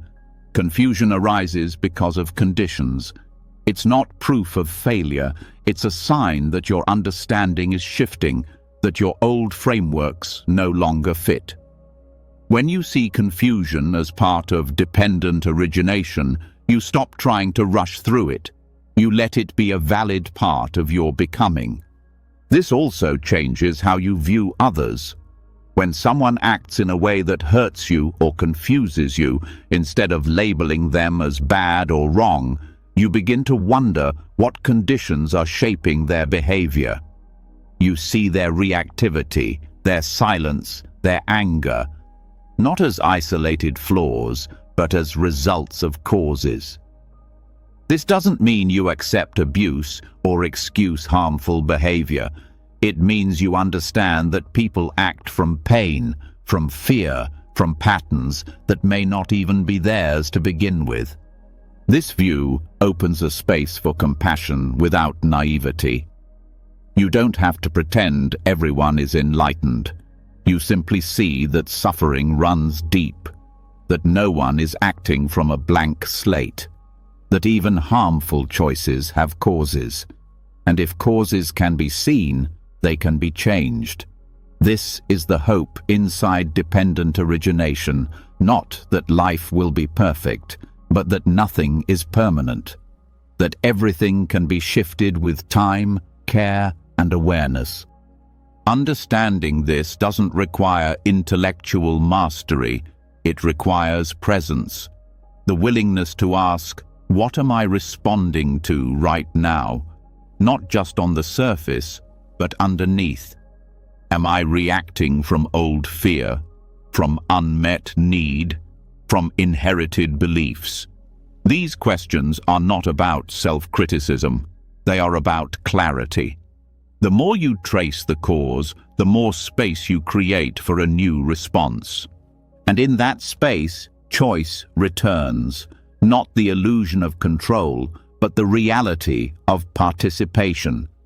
You begin to see that how you respond now becomes part of what arises next. You stop living on autopilot. You begin to shape your life not from fear of the past, but from attention to the present. This is karma not as punishment, but as pattern. And patterns can be transformed. You also begin to see that some turns you thought were detours were actually turns toward truth. You may have lost something you thought you couldn't live without, only to discover a deeper freedom. You may have failed in one plan, only to uncover a more honest path. These aren't stories of redemption. They're stories of unfolding, of causes you couldn't see until they ripened, of paths you couldn't recognize until you walked them. There is no final view. Dependent origination is not a fixed system. It's a living recognition that nothing exists by itself. And because nothing stands alone, everything is open to influence, to care, to change. You are not trapped by your past. You are shaped by it, yes, but you are also reshaping it, right now, with how you meet this breath, this thought, this silence, This understanding can bring immense relief. You stop trying to go back and rewrite your story. You stop punishing yourself for choices made under pressure. You stop holding yourself hostage to who you were. Instead, you begin to relate to your past with tenderness. You start to say, "I was doing my best with what I knew, and now I know a little more." This humility becomes strength. Not the kind that dominates, but the kind that stays steady in change. You don't cling to being right. You stay open to new information. You let yourself be a student of life, forever learning the shape of causes and their fruits. And through that learning, you suffer less. Not because life becomes easier, but because your mind becomes softer. You stop demanding that your path look impressive or linear. You stop measuring yourself by speed or success. You begin to trust the rhythm of unfolding, sometimes fast, sometimes slow, sometimes confusing, sometimes clear, but always arising from something meaningful, nothing wasted, nothing without influence. And perhaps this brings you back to presence, not as escape, but as full participation. You no longer need to chase the ideal life. You meet the life that's here, knowing it's the sum of all that's been and the seed of all that's to come. You meet it with honesty, with care, and with the quiet faith that even your next step, uncertain as it may be, belongs. You don't need to know the full pattern to trust that there is one. You don't need to see the whole web to feel where you're held. You walk, breath by breath, letting each movement be part of something real, not perfect, not final, but real. And in that realness, your path, every twist, every pause, becomes sacred. Not because it was always right, but because it was always yours. So you stop trying to correct the story. You no longer chase the version of life that never made a mistake. You begin to trust that where you've been is where you were meant to be, not as destiny, but as honest causality. With that understanding, the pressure lifts. You can stop rehearsing the past and start responding to the present. But even in that new awareness, another question arises. What happens when the life you thought was secure starts to fall apart? What if comfort isn't safety at all, but illusion? What if the moment you feel most lost is the moment you're actually stepping out of a trap? This is the truth hidden inside the parable of the burning house. In this classic teaching from the Lotus Sutra, the Buddha tells a story of a grand house, beautiful and large, but quietly engulfed in flames. Inside are children, playing, unaware of the fire spreading around them. They don't want to leave. They are absorbed in games. The father, seeing the danger, calls to them, but they do not understand. They trust the house. They believe they are safe, so he uses skillful means. He tells them there are wonderful toys waiting outside, drawing their attention toward escape. The story is not just about a house. It's about the world we create inside our own minds, the one we believe will hold us, protect us, reward us, until it doesn't. Sometimes what we call stability is just repetition. We stay in places that feel known even when they quietly wear us down. We hold on to relationships, beliefs, jobs, roles, not because they nourish us, but because they're familiar. They give us something to do, someone to be. They make us feel like we know who we are. And then something cracks. A moment, a loss, a shift. Suddenly, the walls start glowing. The air thickens. The illusions burn. You might call it a crisis, but the parable suggests it's also an invitation, not a punishment, not a failure. A moment where illusion shows its cost, a a moment where the house is no longer safe. And when that happens, the feeling of being lost is not a problem. It's a step toward freedom. Because to leave the burning house, you must first stop pretending it isn't on fire. This can be disorienting. Everything that once gave your life shape begins to blur. The old goals no longer motivate you. The rewards you chased start to lose their meaning. Even the self-image you built begins to fall apart. But this is not destruction, it's exposure. You are seeing the structure for what it is, not because you've failed, but because you've outgrown it. The burning house is any space where we deny impermanence, where we believe things will always stay the same, that success will last forever, that people won't leave, that time won't change us. We build our lives around these assumptions. We work for them, sacrifice for them, shape our identities around them. But Buddhism teaches that clinging to what cannot last is suffering. And when the fire comes, it's not to harm you, it's to show you what was never real to begin with. Sometimes it's in the fire that you start to breathe differently. The heat makes it impossible to keep pretending. You stop playing the role, you drop the mask, you let go, not because you want to, but because you have to. And suddenly, what once looked like being lost becomes clarity, not of destination, but of truth. That staying would have meant shrinking, that comfort was keeping you small, that the familiar was not the same as safe. The parable also speaks to the way people resist awakening. The children don't want to leave because they don't see the danger. This is how delusion works. It seduces you into believing you have time. That discomfort is normal, that the pain you feel is just part of life. But deep down, you know. You know when something is off. You know when you're making yourself smaller to stay in place. You know when the flame is at the door. Leaving the house is not just physical, it's mental, emotional. It's the courage to walk away from beliefs that no longer serve, from narratives that keep you stuck, from identities that demand too much from your spirit. And yes, that process is lonely. You may not have answers.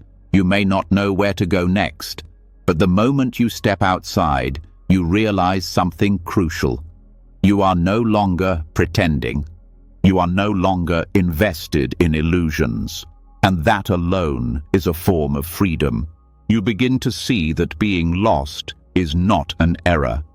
It's what happens when the structure collapses, when the script is gone, when your only job is to feel your way forward, slowly, without pretending to know. In this space, the path becomes quieter. You start listening differently, not to advice, not to demands, but to the inner knowing that was buried beneath layers of performance. This is what makes lostness sacred. It's not passive, it's not a void. It's the space where new understanding grows, where you start asking different questions, where you stop chasing the life you thought you should have and begin feeling into the life that's actually possible. And that life often doesn't arrive as a plan. It arrives as presence, as small steps, as honest emotions you finally allow yourself to feel. And still, the temptation to return is strong, to go back into the house, to rebuild the illusion, especially when others are still inside, calling you, inviting you to rejoin the game. This is part of the challenge, to walk your path even when it looks strange, to trust the pull of truth over the promise of comfort, to know that what burns away may be painful, but what remains is real. The parable is also about compassion. The Father doesn't yell or force. He uses wisdom, skillful means. He knows what will reach the children's hearts. This teaches us how to guide others, not through control, but through understanding, through meeting people where they are, through helping them see the fire without shame. And sometimes this means being patient, because everyone leaves the house in their own time. You start to realize that your journey out of illusion is not just for you. It helps you see others with more kindness.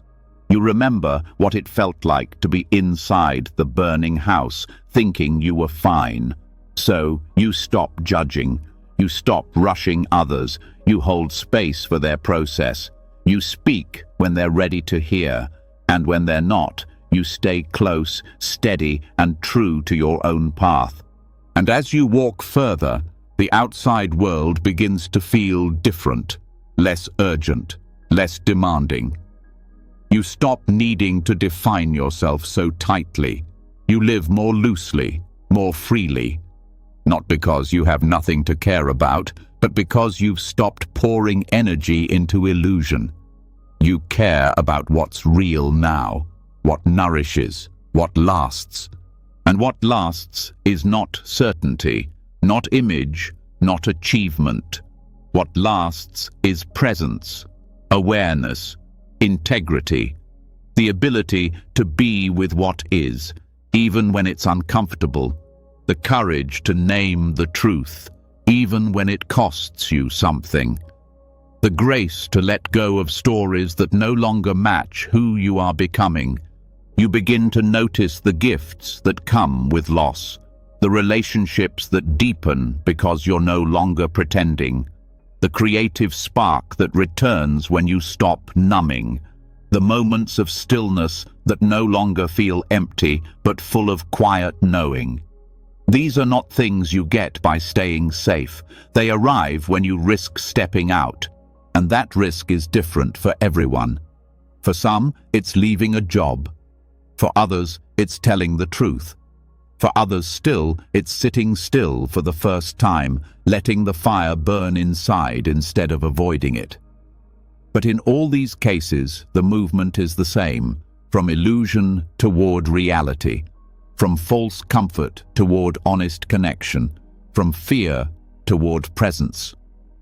You stop seeing lostness as something to fix.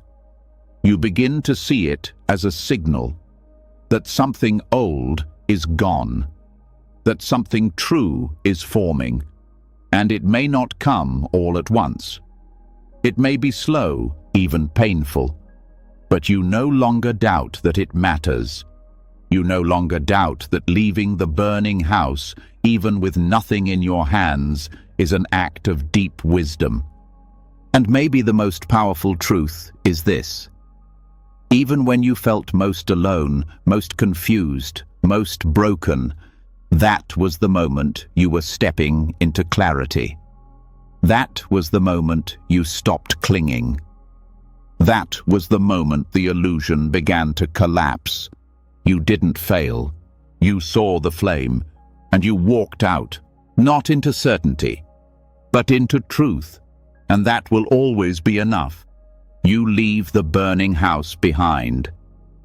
The smoke clears, the silence returns. You're no longer inside illusion, but that doesn't mean the path is free of struggle. In fact, this is often where the deeper work begins.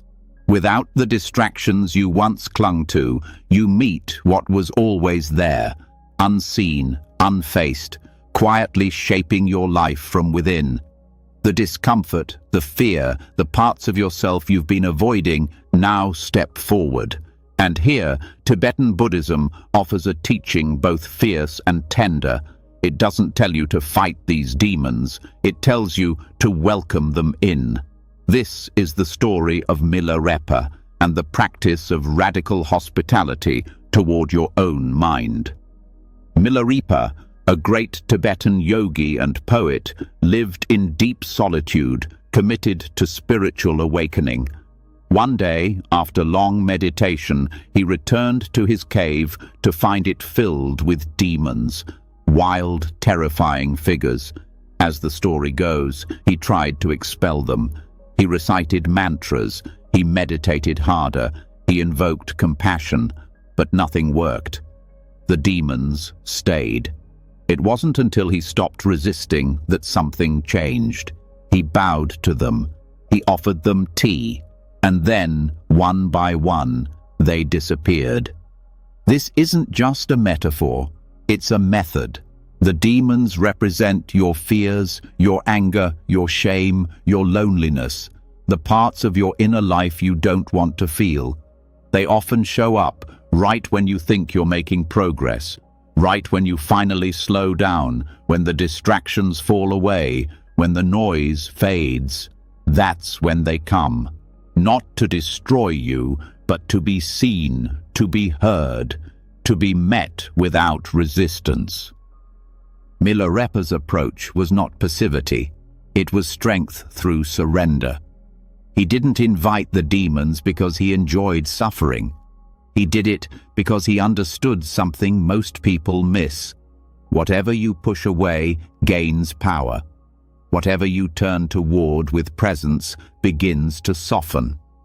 When you meet what scares you with honesty and care, it loses its grip. Not because it disappears, but because you're no longer feeding it with fear. This is radical hospitality, not in words, but in practice. Sitting with anxiety instead of numbing it, letting anger rise without turning it into violence or shame, listening to grief instead of covering it up with busyness. These acts take courage. They ask you to feel what you've avoided, to welcome the full range of your humanity without trying to fix or control it. In Tibetan Buddhism, demons are not evil beings outside you. They are energetic forms of internal habits, tendencies you've inherited, fed, ignored. They become fierce when they are unacknowledged, but they begin to settle when they are met with open awareness. You don't invite them in to indulge them. You do it to understand them. You offer them tea not to celebrate their arrival, but to stop the war. This doesn't mean letting your emotions take over. It means creating space for them to speak. You learn to sit with the fear and say, "What do you need me to see?" You turn toward the sadness and ask, "What haven't I grieved yet?" You feel the anger and wonder, what boundary was crossed? This way of relating doesn't weaken you. It grounds you. You are no longer tossed around by emotion. You are meeting it with presence. The demons often disguise themselves. They wear different masks: perfectionism, distraction, chronic guilt, self-doubt. You may think they're part of your personality, but they're not. They're old patterns, old defenses, often developed when you had no better tools. Now you do. You have the ability to witness, to create inner space, to welcome the demon not as an enemy, but as a messenger. This process requires deep honesty. You begin to see how much effort goes into keeping up appearances, how much you avoid silence because you know what's waiting inside it. But when you stop running, something begins to heal. The demon loses its shape. What once looked like terror becomes sadness. What once felt like rage becomes pain. And beneath all of it, you find something softer than you expected. You find the original wound, the place where connection was lost, where the heart was hidden, where love was forgotten.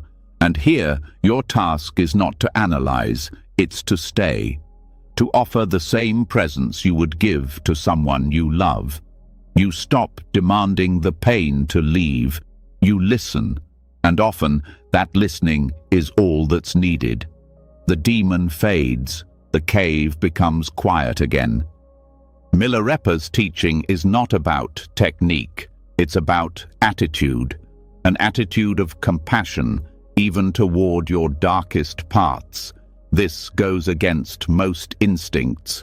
We are taught to silence our flaws, to hide our pain, to overcome our fear by pretending it's not there. But the spiritual path isn't about becoming someone else. It's about becoming intimate with what is, even the parts you've spent a lifetime rejecting. This intimacy changes your life. It gives you freedom from the exhausting project of self-repair. You start to realize that you don't need to perfect yourself to be at peace. You need to meet yourself fully, without trying to change every uncomfortable feeling, without trying to earn your right to rest. The peace comes not from avoiding demons, but from learning how to sit beside them.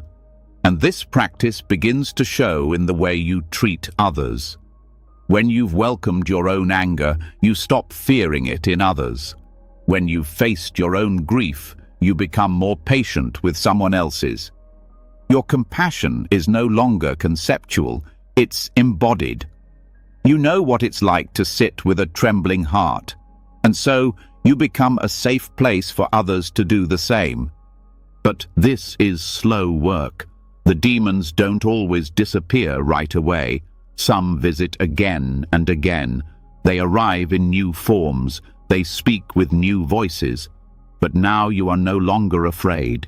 You have tea ready. You have a seat open. You have built a relationship with discomfort that no longer threatens your sense of self. Over time, something unexpected happens. The parts of yourself that once terrified you become sources of wisdom. You realize the demon was pointing to an unmet need, that the fear was guarding a forgotten truth, that the shame was trying to protect a younger version of you. You start to see that these demons were not here to block your path. They were guiding you back to wholeness. This doesn't romanticize suffering. It honors the complexity of healing.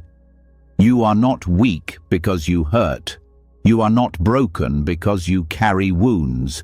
You are human, and when you stop pretending otherwise, you become real, not polished, not perfect, but real, and that reality is where compassion begins. Even your darkest thoughts can be held in awareness. They don't need to be acted on. They don't need to be believed. They only need to be seen, with honesty, with courage, with the kind of love that doesn't flinch. This is what it means to invite the demon to tea, to say, "You don't have to go, but you don't control me either." To sit together, to share space, to breathe in silence until the fear dissolves into understanding. And when the demon leaves, you don't need to celebrate. You simply bow. You thank the pain for what it revealed. You thank yourself for staying, and you keep walking. Lighter now, not because you've escaped something, but because you've finally allowed it to rest. This is not easy, but it is possible, and the more you practice, the more trust you build. Not trust that things will always be easy, but trust that you can meet whatever comes, that no feeling is too much, that no fear is too strong, that every part of you has a place at the table. Milarepa's cave is your own inner world, and the demons are already there, waiting not to be destroyed, but to be understood. So you welcome them, one by one, and in that welcoming, you are no longer lost. You are finally home. After learning to sit with your shadows, to pour tea for the parts of yourself that once terrified you, something begins to shift. You are no longer rushing to get rid of discomfort. You no longer need every emotion to resolve itself before you take your next breath. But even so, something in you may still ache for certainty. The habit of needing answers doesn't disappear just because you've made peace with fear. That urge to search, endlessly, tirelessly, can still grip you. And yet, there's another way. Not the way of finding, but of resting. Not in solutions, but in noble silence. This kind of silence is not empty. It is not the absence of effort or thought. It is the stillness that remains when you stop chasing. It doesn't come from giving up. It comes from finally being willing to stay. Not with what you want to feel, but with what is. No answers needed, no progress to prove. Just breath, presence, and the willingness to stop turning away. Noble silence is a phrase rooted in early Buddhist teachings. It describes the kind of quiet that isn't just about being quiet with your mouth, but quiet with your mind. It means not rushing to fill the space with explanations, not scrambling to make meaning where there is mystery, not speaking just to avoid feeling. It is the kind of silence that can only come when you realize that some truths cannot be spoken. They can only be known. In contrast, restless searching wears many disguises. It doesn't always look frantic. Sometimes it shows up as spiritual hunger, the kind that never rests.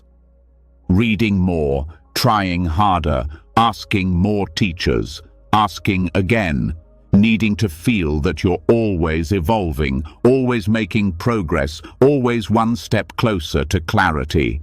On the surface, it may look like dedication, but underneath, it's still the same fear.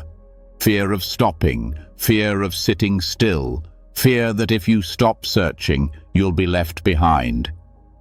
But the truth is, sometimes the deepest growth happens not through searching, but through staying. When you no longer demand resolution, something softens. You stop pressing your life for answers. You start listening to the silence itself. And what it reveals is not always clear or comfortable, but it is always true.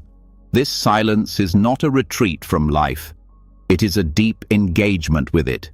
It asks you to meet what's here with your whole attention, not just the parts that affirm your path, but the parts that confuse you, the parts that remain unformed, the moments when you feel suspended between identities, between decisions, between beliefs. These moments are not mistakes. They are thresholds. They are the spaces where the old is falling away, but the new hasn't arrived. And silence is what allows you to stand in that space without trying to escape it.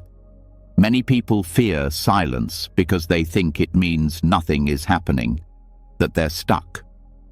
But silence is rarely empty. It's full of processes you can't see. Roots growing below the surface.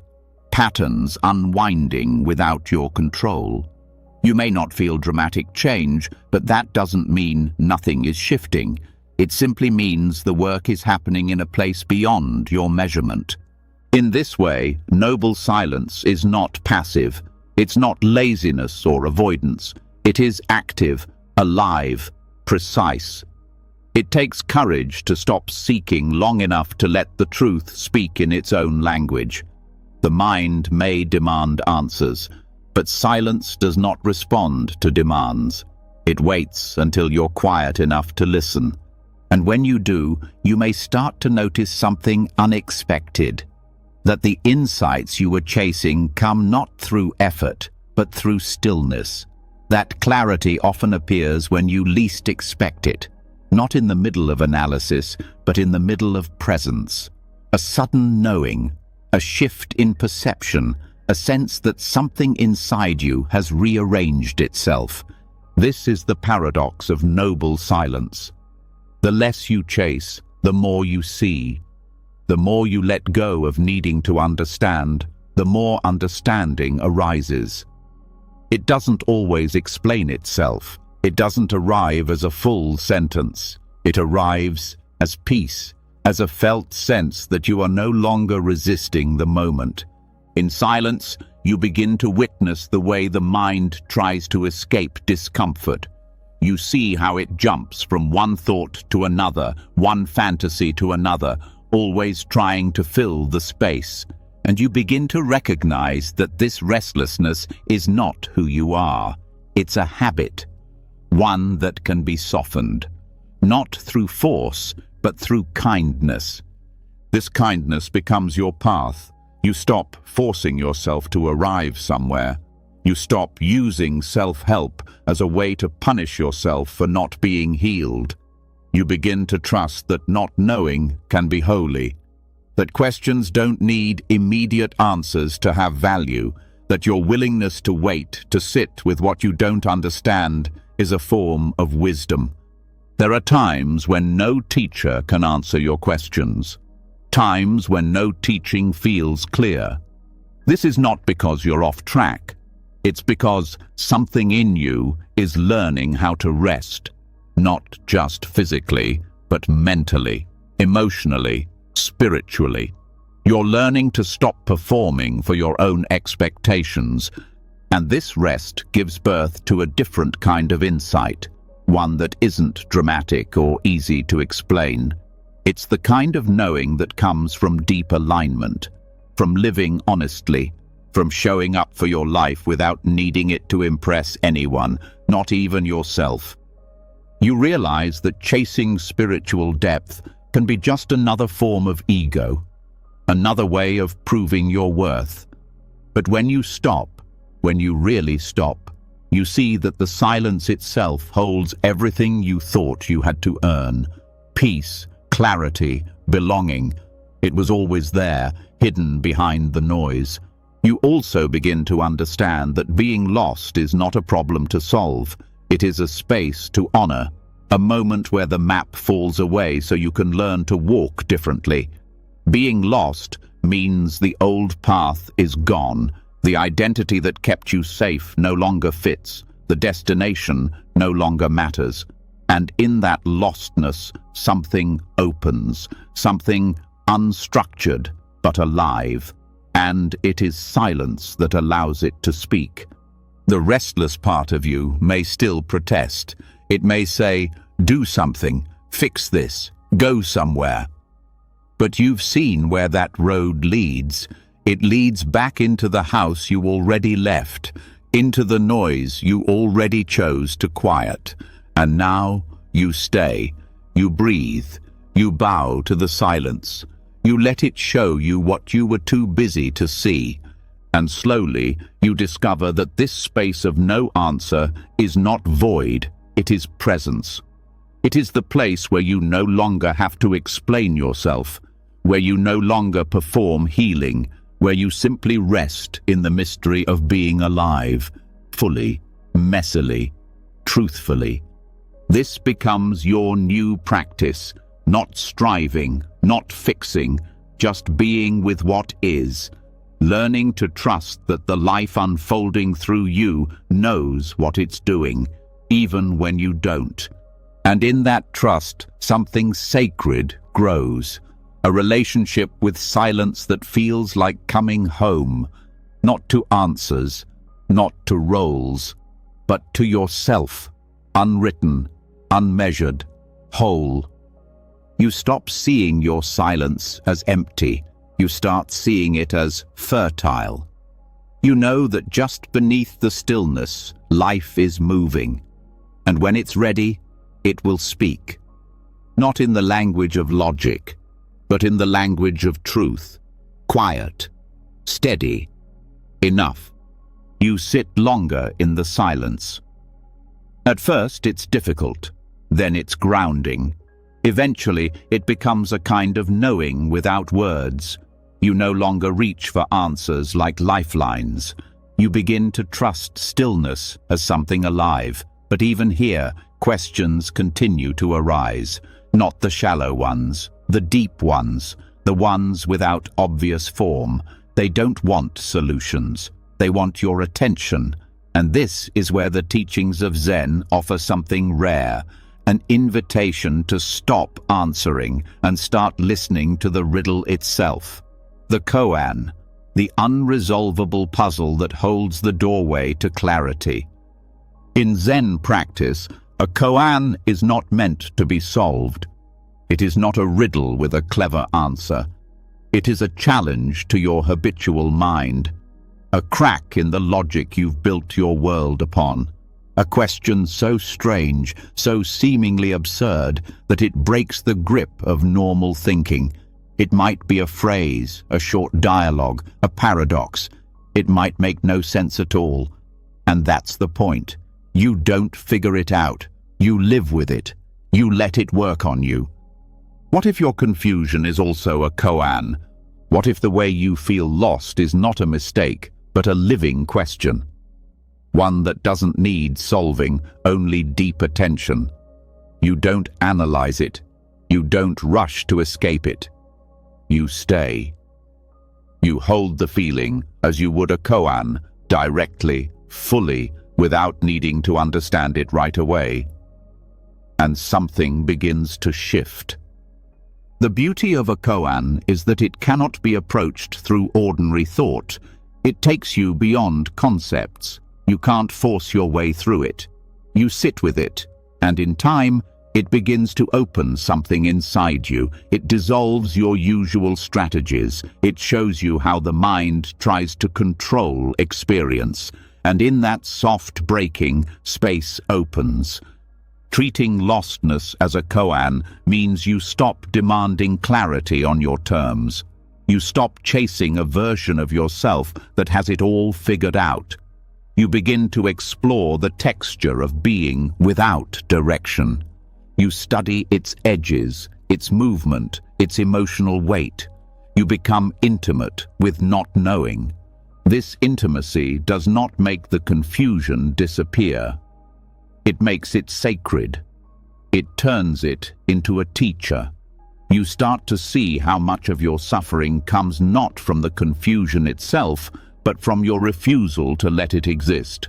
You wanted the map, the answer, the fix, but now you sit in the question, and the question begins to soften you.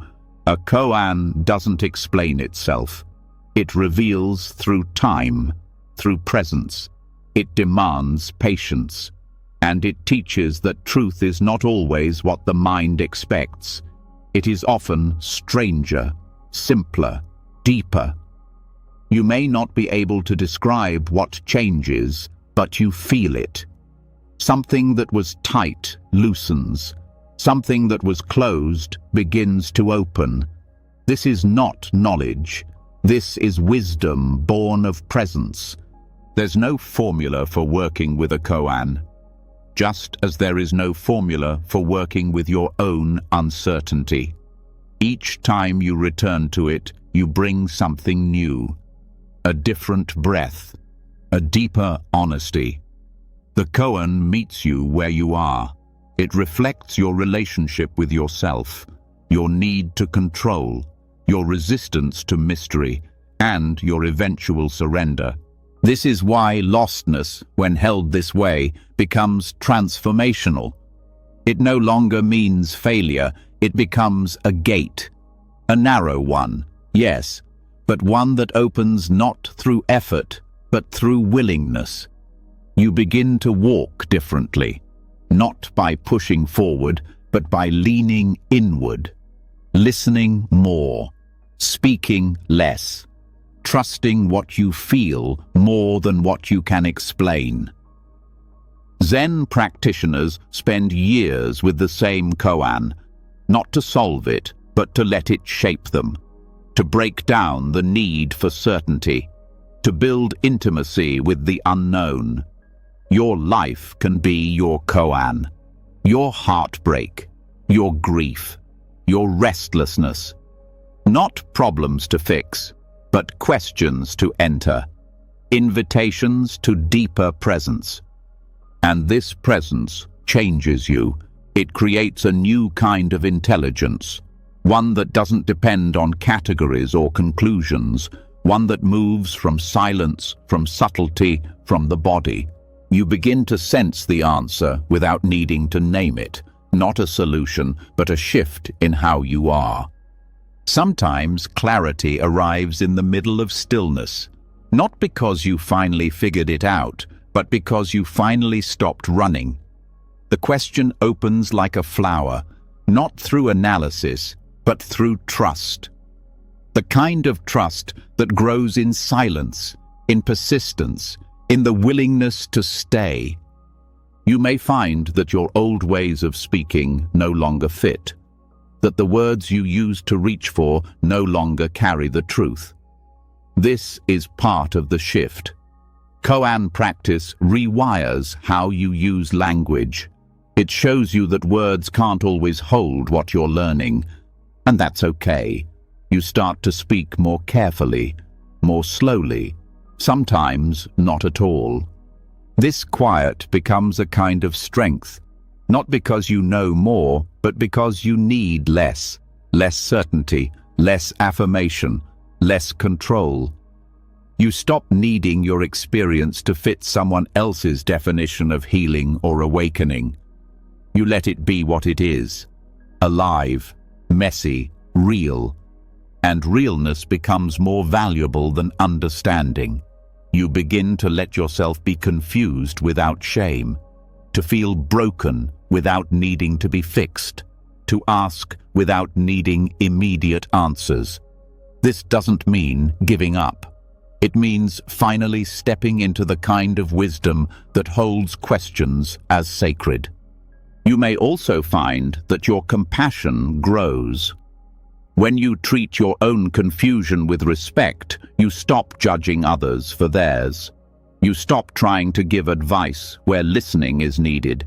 You stop trying to save people from their own questions.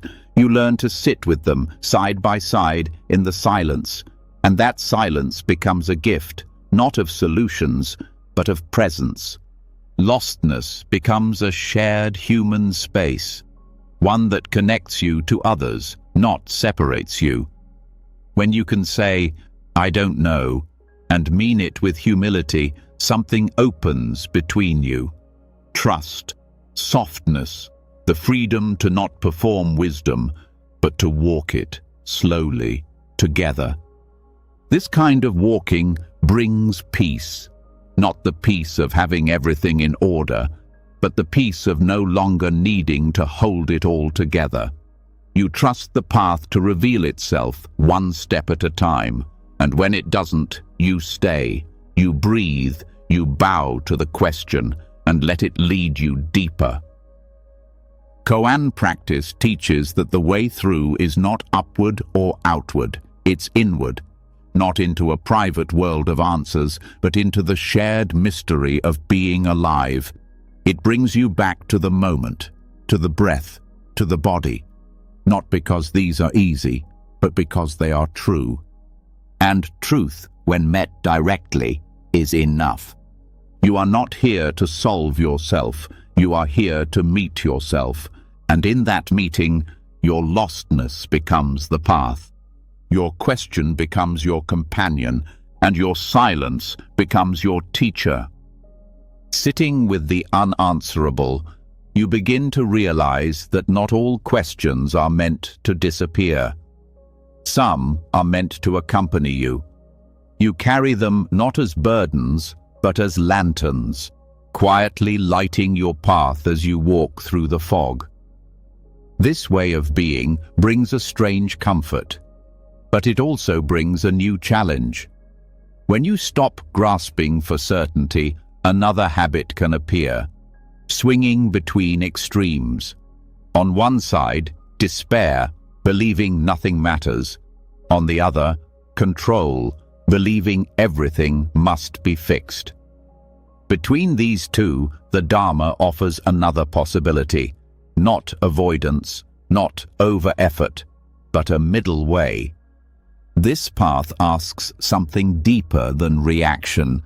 It calls for balance, not just in action, but in attitude, not a shallow balance that seeks comfort, but a wise balance that understands the cost of extremes. Despair is heavy. It tells you there's no point in continuing. It whispers that effort is wasted, that nothing will change. It numbs, it isolates, it makes your life feel like a closed loop. And yet, its presence is understandable. When growth feels slow, when pain keeps returning, when clarity stays just out of reach, despair can feel honest. Control is just as heavy, though it hides beneath effort. It looks like motivation, discipline, focus. But beneath it, There's fear, a refusal to allow uncertainty, a constant tweaking of the self, always reading more, meditating more, correcting more, trying to manage every mood, every thought, every outcome. It wears the mask of progress, but it often comes from the same place as despair, the fear that you are not enough as you are. The middle way is not a compromise. It's not 50% effort and 50% surrender. It's a shift in how you relate to both. It sees that life includes effort, and it also includes letting go. It sees that not all pain must be solved, and not all growth comes from pushing. The middle way is alive. It moves, it adjusts, it responds to each moment instead of reacting from habit. To live this way means noticing your patterns without punishing them. When you lean toward despair, you don't have to argue with it. You recognize its voice, you feel its weight, but you don't let it decide your next move. You breathe, and you remember that just because the future is unclear doesn't mean it's hopeless. You do one small thing that keeps the door open. That could be rest. That could be asking for help. That could be making tea. The point is, you don't let despair close your life. When you lean toward control, you also pause. You notice the tension in your body, the urgency in your thoughts. You ask, what am I afraid will happen if I stop trying so hard? You listen to the answer. And often it's something tender, a fear of being unloved, unworthy, unseen. Control is not the enemy. It's a reaction to pain, but it cannot heal the pain it's trying to avoid.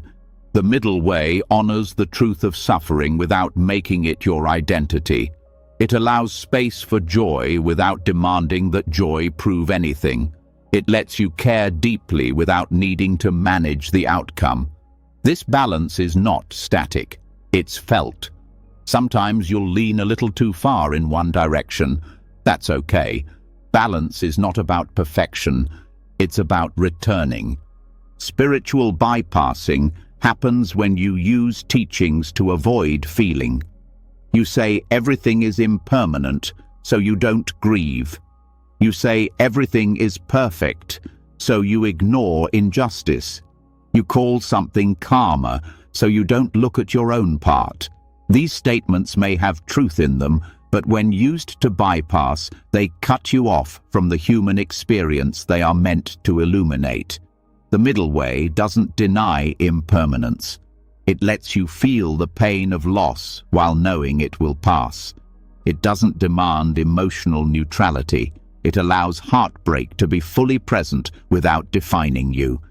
Obsessive self-fixing happens when you make yourself a constant project, when every thought must be purified, every emotion tracked, every mistake analyzed.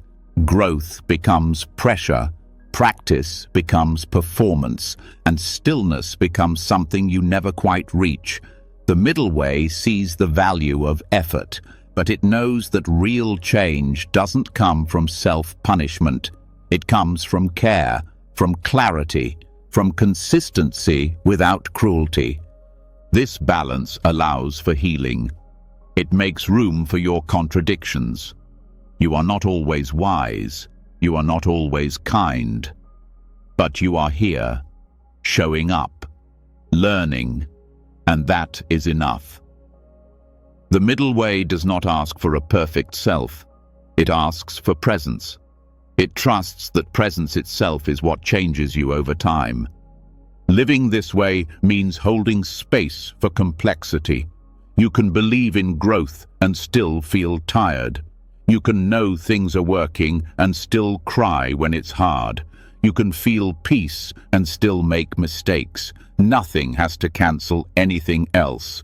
The middle way doesn't force either or. It holds both and. This path also transforms how you support others. You stop trying to fix their sadness with advice. You stop rushing them toward acceptance before they've had time to feel their grief. You begin to trust that their process, like yours, has its own rhythm. You walk beside them, not in front. You offer listening instead of lessons. And often, that's what truly helps. In your own life, this balance becomes a daily rhythm. You notice when you're pushing too hard. You notice when you've stopped trying at all. You adjust, you rest, you act, you reflect. You ask for feedback. You turn inward. You reconnect. You allow rest without shame. You allow action without needing it to be perfect. Slowly, the middle way becomes not just a concept, but a living relationship with life. This relationship deepens your self-trust. You stop fearing every setback. You start seeing your patterns without panic. You know that confusion is not failure. It's part of the path. That relapse doesn't mean you're broken. It means you're human. And that insight doesn't mean you're done. It means you're evolving. You stop needing to constantly prove your worth. The middle way shows you that worth isn't something you earn. It's something you remember. And every time you return to presence, to balance, to care, that memory becomes stronger. Even your spiritual practice changes. It becomes less about reaching some final state and more about being with yourself exactly as you are. Meditation is not about escaping thoughts, but about meeting them. Ritual is not about control, but about connection. Study is not about gathering knowledge, but about deepening wisdom. And life itself becomes the practice, each moment an invitation to return to balance. You start to notice that peace isn't somewhere else. It's in how you meet what's here, not in a forced calm, but in a grounded flexibility, in the willingness to change without force, to rest without guilt, to act without panic, to feel without collapse. This path honors your full humanity. It gives you room to breathe, to learn, to fall, to return. Not because you failed, but because that's the way forward. Despair will still visit, control will still whisper, but you no longer build your life around either. You let them speak, you listen, and then you return, not to perfection, not to clarity, but to balance. This is the heart of the middle way. Not control, not collapse, but a quiet steadiness that holds both and keeps walking. You begin to understand that balance is not about always feeling steady. It's about knowing how to return when life throws you off. Some days the return is gentle, other days it's full of resistance. But each time you come back to the middle, even briefly, you rebuild trust. Still, one part of your mind may keep clinging to something solid, some ground to stand on that will not move. The part that still asks, what can I hold on to so I never lose my way again? And this is where the Dharma points to a deeper truth. The answer isn't in what stays, it's in what passes, not in permanence, but in impermanence. This is where we begin to see anicca not as a loss, but as refuge. At first, impermanence feels cruel. You grow and it fades. You love and it ends. You find clarity and it slips away. It can seem like nothing is safe, nothing will last, nothing will stay whole. But as your perspective softens, you start to see that the very nature of change is also what makes freedom possible. If nothing stayed the same forever, then neither will your pain, neither will confusion, neither will this sense of being stuck. That which arises must also pass, and this truth, when deeply understood, becomes a comfort like no other. Impermanence is not just a law of the universe, it is a doorway to release. It means no feeling defines you, No experience traps you. No identity is final. The moment you realize everything is changing, you stop expecting life to hold still for you. And this opens space, not for despair, but for peace. Often the suffering comes not from what's happening, but from your need for it to stay the same, or your fear that it won't. You want happiness to last. You want grief to end quickly. You want to know where you're going, and you want it to unfold exactly as planned. But when you live this way, you're constantly disappointed, because the truth of life is movement, and the more you resist it, the more it hurts.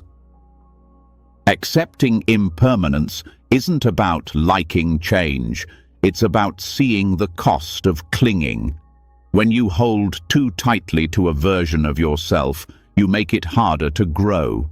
When you try to preserve a relationship exactly as it was, you miss what it could become. When you grip a belief out of fear, you stop learning.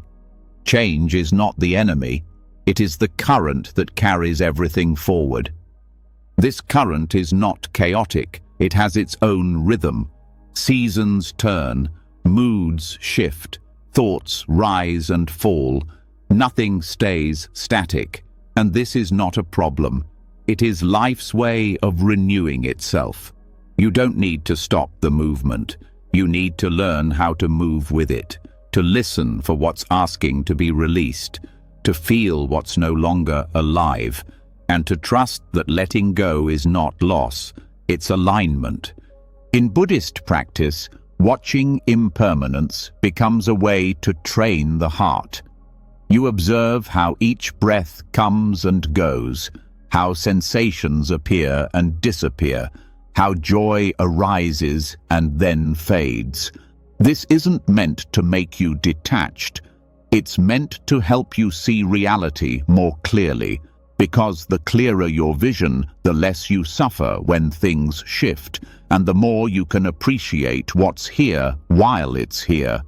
This appreciation deepens when you stop taking things for granted. When you realize nothing is guaranteed, you stop waiting to be grateful. You stop assuming you'll have another chance. You speak the words now. You make the change now. You love without delay, not because you're afraid, but because you've seen how precious each moment really is. Impermanence also transforms your relationship with goals. You may still dream, still work towards something, but you stop tying your worth to the outcome. You begin to see the value of the path itself, the way it opens you, teaches you, reveals parts of you you didn't know were there. The result may come, it may not, but either way, you've lived. This teaching doesn't make you passive, it gives you permission to move with more freedom. You stop resisting endings. You stop fearing the unknown. You allow people to change. You allow yourself to change. And in doing so, you become more available to the present, not locked in the past, not obsessed with the future, but here, responsive, alive, open. When you experience deep pain, the truth of impermanence becomes vital, because even the heaviest emotions shift. No grief is frozen, no fear is permanent. The process may be slow, uneven, unpredictable, but the truth remains, everything moves. When you remember this, you gain the strength to sit through what you once thought would break you. This also changes how you relate to pleasure. You don't cling to it. You don't try to stretch it beyond its natural life. You feel it fully, knowing it will pass. And this makes it more beautiful, more honest. You stop turning joy into a contract. You meet it like a guest, welcome, precious, temporary. And when it leaves, you don't collapse. You bow. Even your sense of direction is not immune to change. You may think you know where you're going, but life reveals new layers, unexpected openings, sudden shifts. What seemed clear yesterday may blur today. This isn't failure, it's unfolding, and when you allow your path to be organic, you become more resilient. You stop demanding consistency. You start trusting adaptability. This adaptability doesn't mean you give up on discipline or vision. It means you hold them lightly. You recognize when something no longer fits. You make space for new insight. You evolve. This is the gift of impermanence. It keeps you honest. It brings you back to humility. It reminds you that you don't have to have it all figured out. You also learn to grieve more gently. Loss doesn't surprise you the same way. It still hurts, but you understand it as part of the flow, a part of the fabric. You don't harden around it. You soften. You feel what needs to be felt. You cry, you remember, you honor, and then you keep living. Not despite the change, but because of it. This rhythm becomes familiar, not always easy, but familiar. You no longer panic when things dissolve. You've seen it before. You know how to breathe through it, how to wait without closing, how to watch the next form rise from the one that has ended. You become patient, not passive, but steady. And in that steadiness, your fear begins to shrink, not because you've conquered it, but because you've walked with it enough to know it doesn't define you. You've watched it come and go, like everything else. And that's the deepest comfort of all, when you fully see that everything changes, including your fear, your confusion, your longing. You begin to trust the movement. You begin to bow to the uncertainty, not as a threat, but as a teacher, as a companion, as a path. Anicca is not something to believe in. It's something to witness, again and again, until the mind stops fighting, until the heart begins to open, until the body relaxes into the truth that nothing is stuck, not even you. So you keep walking, you keep breathing, you let things come and go, not because it's easy, but because it's real. And in what is real, you are already held. You begin to feel the rhythm of change in your bones. You stop resisting it as a threat and start welcoming it as a sign that life is still flowing. You no longer need to hold on so tightly to what was or what might be. Even the parts of you you once thought were unchangeable, the roles, the emotions, the identity you worked so hard to build, start to feel softer. Not wrong, just less solid. And here, something profound comes into view. Maybe the reason you felt lost all along is because you've been searching for something that doesn't actually exist in the way you thought it did. Maybe what's been missing is the idea of you. This is the doorway into the teaching of anatta, non-self, a concept that shakes the foundation of everything the ego believes to be true. In Western thinking, the self is often treated as a fixed thing, a personality to find, a core identity to strengthen, a version of yourself to align with. But the Buddha taught something radically different, that what we call a self is not a thing at all. It's a process, a collection of thoughts, feelings, memories, sensations, and experiences, ever changing, ever moving, never standing still long enough to be permanent. This teaching is not abstract philosophy. It's deeply practical, because much of your suffering comes from the belief that there is a fixed you who must always be clear, always be progressing, always be certain. When you can't meet that standard, you panic. You say you're lost. You think something is wrong with you. But what if nothing is wrong? What if the very idea of a solid, consistent you is the illusion? You don't need to find yourself. You need to stop clinging to the version of yourself you've been told to maintain.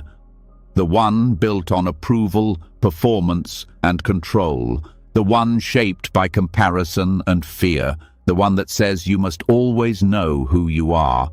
That version was never stable to begin with, and now, as it begins to dissolve, what you're experiencing isn't failure, it's freedom.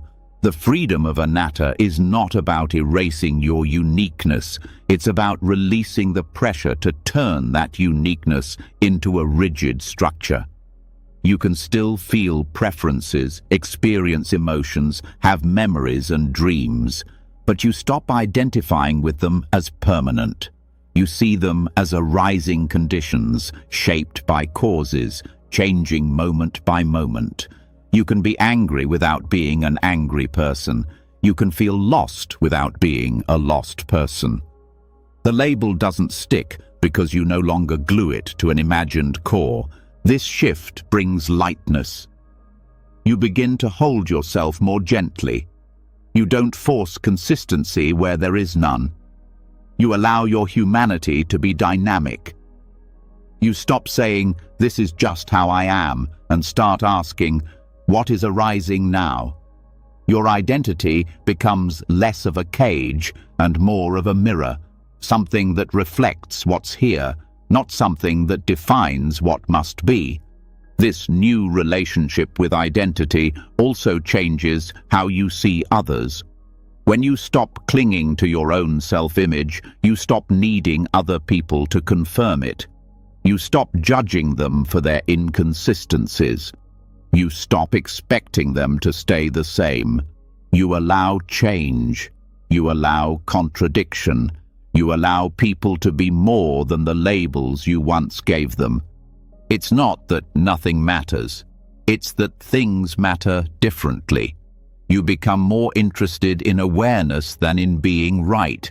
You start to watch the mind as it moves, how it clings, how it defends, how it fears being nobody.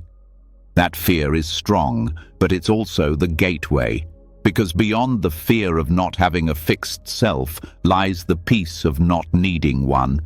You begin to notice how often your thoughts refer back to I and me. You watch how quickly the ego inserts itself into everything. I'm doing this well. I failed. I need to be better. I'm not good enough. I deserve more. And when you look closely, you see that I is often just a placeholder, a shortcut the mind uses to tell its stories.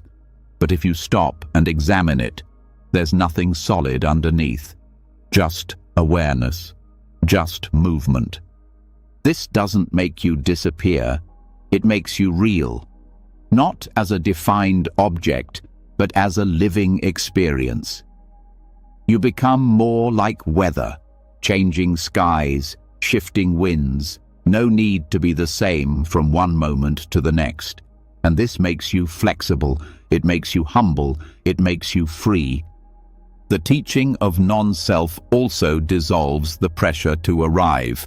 You stop trying to become someone once and for all. You understand that life is not a project to complete. It's a dance, an unfolding, a series of moments in which you participate but don't control. You are not the fixed center. You are the field in which it all appears. And this recognition, rather than diminishing you, expands your sense of self until it becomes boundless. Meditation helps you see this. You sit and you observe the rising and falling of thoughts. You notice that the thought says, "I am meditating," but the awareness itself has no I. It's just aware. It doesn't cling to the idea of self. It simply sees. And in that seeing, the story of me begins to quiet. You realize that even without thinking about who you are, you still exist. You still breathe. You still feel. Presence does not need identity to be whole. This experience may feel strange at first. The ego doesn't want to be left behind. It wants to reassert itself. It will try to tell you that letting go of self means giving up. But the deeper you go, the more you realize the opposite is true. Letting go of self means you stop fighting. You stop resisting the natural flow of your own becoming. You stop trying to control what was never solid to begin with. This changes your relationship with confusion. When there is no fixed self to protect, being confused doesn't feel like failure. It feels like a natural part of learning.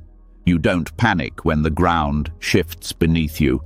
You know there was never ground to stand on in the first place, only movement, only unfolding. And so you move with it. This also reshapes your relationship with purpose. You stop needing one defining mission. You stop asking, "What am I meant to do?" and start asking, "What is most alive in me right now?" You stop trying to turn your life into a single storyline.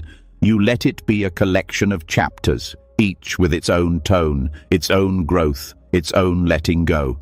You begin to walk through life with less armor, less defense. You don't need to perform an identity anymore. You don't need to prove that you're consistent or successful or enlightened.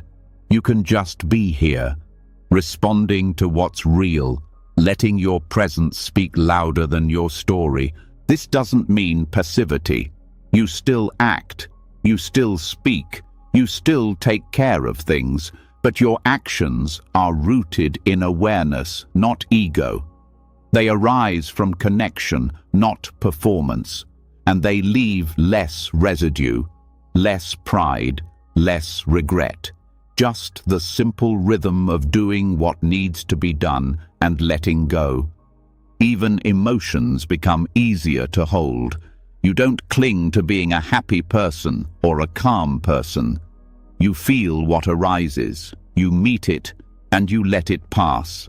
You stop turning everything into a reflection of your worth. You are no longer measured by the highs and lows. You are the sky beneath them. And this spaciousness grows. It begins to inform your relationships, your creativity, your sense of time. You feel less rushed, less reactive, less trapped by roles. You are not here to be someone. You are here to be awake, and that is more than enough. The idea of finding yourself begins to feel less urgent, less interesting. You realize you were never missing. You were just mistaking the costume for the character, the voice for the awareness, the story for the truth. Now you rest more often in the background, not checked out, but deeply attuned, aware of what is changing, aware of what is moving, not needing to make it personal, not needing to be somebody special, just here, breathing, being. That is the liberation Anatta points to. You are not lost. You are just no longer chasing what was never real. And in the quiet where that chase ends, you finally arrive. You start letting go of the idea that you must find yourself to feel whole. The more you release the pressure to be a fixed someone, the more you can simply be present with what is. But even in this openness, discomfort still arises, pain still visits. The absence of identity does not mean the absence of suffering.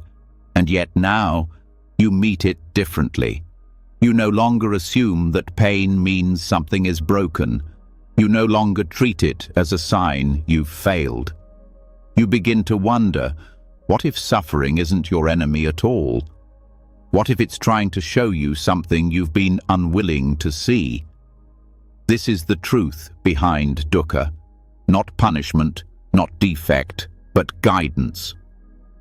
In the earliest Buddhist teachings, dukkha is the first truth, not because life is all misery, but because suffering is unavoidable. Birth involves struggle. Aging brings loss. Clinging leads to pain. But the Buddha did not teach this to make you feel hopeless. He taught it because acknowledging dukkha is the beginning of wisdom. When you stop avoiding it, it becomes a compass. It points not to what's wrong with you, but to where attention is needed. It's a feedback system, subtle, precise, deeply intelligent. Most of the time, pain gets buried under reaction. You feel sadness and immediately ask how to get rid of it. You feel anxious, and your first impulse is to distract. You feel shame and try to outrun it with performance. But suffering, when met with awareness, holds valuable information. It doesn't just arrive, it carries messages. It shows you where you've been ignoring your truth, where you're trying to be someone you're not, where you're resisting the natural movement of your life. This is why numbing rarely works. You might silence the symptoms, but the signal remains. The more you turn away, the louder it becomes. And not because life is cruel, but because life wants to get your attention. When you hurt, it's not to shame you, it's to direct you. It's a call inward, a reminder to look closer, to listen better, to soften instead of brace. The ego sees suffering as failure, but the Dharma sees it as doorway. Not the one you would choose, but the one that reveals the truth. Pain strips away illusion. It humbles your mind. It brings you face to face with the impermanence of all things. And if you let it, it will also bring you into deeper presence. Because when you stop running, even for a moment, you begin to feel what you've been missing. Not just the pain, but the tenderness beneath it. Dukkha also arises from craving, from the belief that things should be different than they are, that you should be somewhere else, someone else, further along. This gap between what is and what should be is where much suffering grows. The middle way does not eliminate desire, but it invites you to question your relationship with it. Are you clinging? Are you forcing? Are you using desire to avoid discomfort? Suffering shows you where you're out of alignment, not with some fixed idea of perfection, but with your own inner integrity. Sometimes suffering is subtle, a low hum of restlessness, a vague sense of dissatisfaction, a constant reaching for something else. This is also dukkha. It's the discomfort of being disconnected from what's real, of not living fully in the present, of letting your life pass while your mind chases what's next. Recognizing this kind of suffering takes honesty, but once you see it, you can begin to return, to breathe, to feel, to be here. At other times, suffering is sharp. Grief, betrayal, loss, fear. These experiences can feel overwhelming, but even here, dukkha is not punishment. It is the natural response to change, to attachment, to the unraveling of what you thought would last. Pain does not mean you're broken. It means you cared, you hoped, you were human. And within that pain is a depth that can transform you if you allow it. Meeting suffering with presence does not mean wallowing in it. It means honoring it as part of the path. It means letting it speak without letting it define you. It means learning to sit with what hurts without needing it to disappear right away. In that space, something begins to shift. You realize you can survive the pain, that it moves, that it's not who you are, it's something passing through. Over time, this changes how you live. You stop needing to protect yourself from every discomfort. You become less reactive, less afraid of hard feelings. You meet each one as a visitor, not as a verdict. And this allows your nervous system to soften, your heart to open, your awareness to widen. You become more stable, not because pain no longer visits, but because you no longer collapse under it. This perspective also transforms how you support others. You stop trying to rescue them from their pain. You listen more. You trust their process. You stop needing to fix everything and start learning how to be with. Your presence becomes healing, not because you make their suffering disappear, but because you don't run from it. Understanding dukkha as a compass also makes your spiritual practice more honest. You stop trying to use meditation or mindfulness to escape pain. You stop chasing bliss as the only sign of progress. You sit with what's real. You learn to feel boredom, frustration, sadness, and still stay present. Still breathe. Still rest in awareness. This is where true depth comes from, not from comfort, but from intimacy with the full range of life. You begin to recognize the patterns that create unnecessary suffering, the perfectionism that keeps you tense, the self-criticism that never lets you rest, the comparison that erodes your confidence. These habits were once protective. Now they are heavy, and dukkha points you toward their weight, not to shame you, but to invite release. Release comes through understanding, not suppression. You investigate with curiosity. Where does this tension live in the body? What thought is underneath it?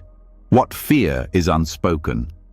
You stay with the discomfort long enough to see it clearly, and once it's seen, it begins to loosen.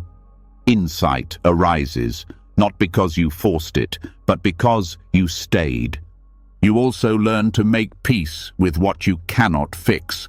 Some suffering is part of being alive. No teaching removes it completely, but when you stop resisting it, it becomes more manageable, more compassionate. You realize you can feel deeply without drowning. You can hurt and still act with integrity. You can lose and still be whole. Suffering, when held wisely, becomes teacher, mirror, and guide. It teaches you where you've abandoned yourself.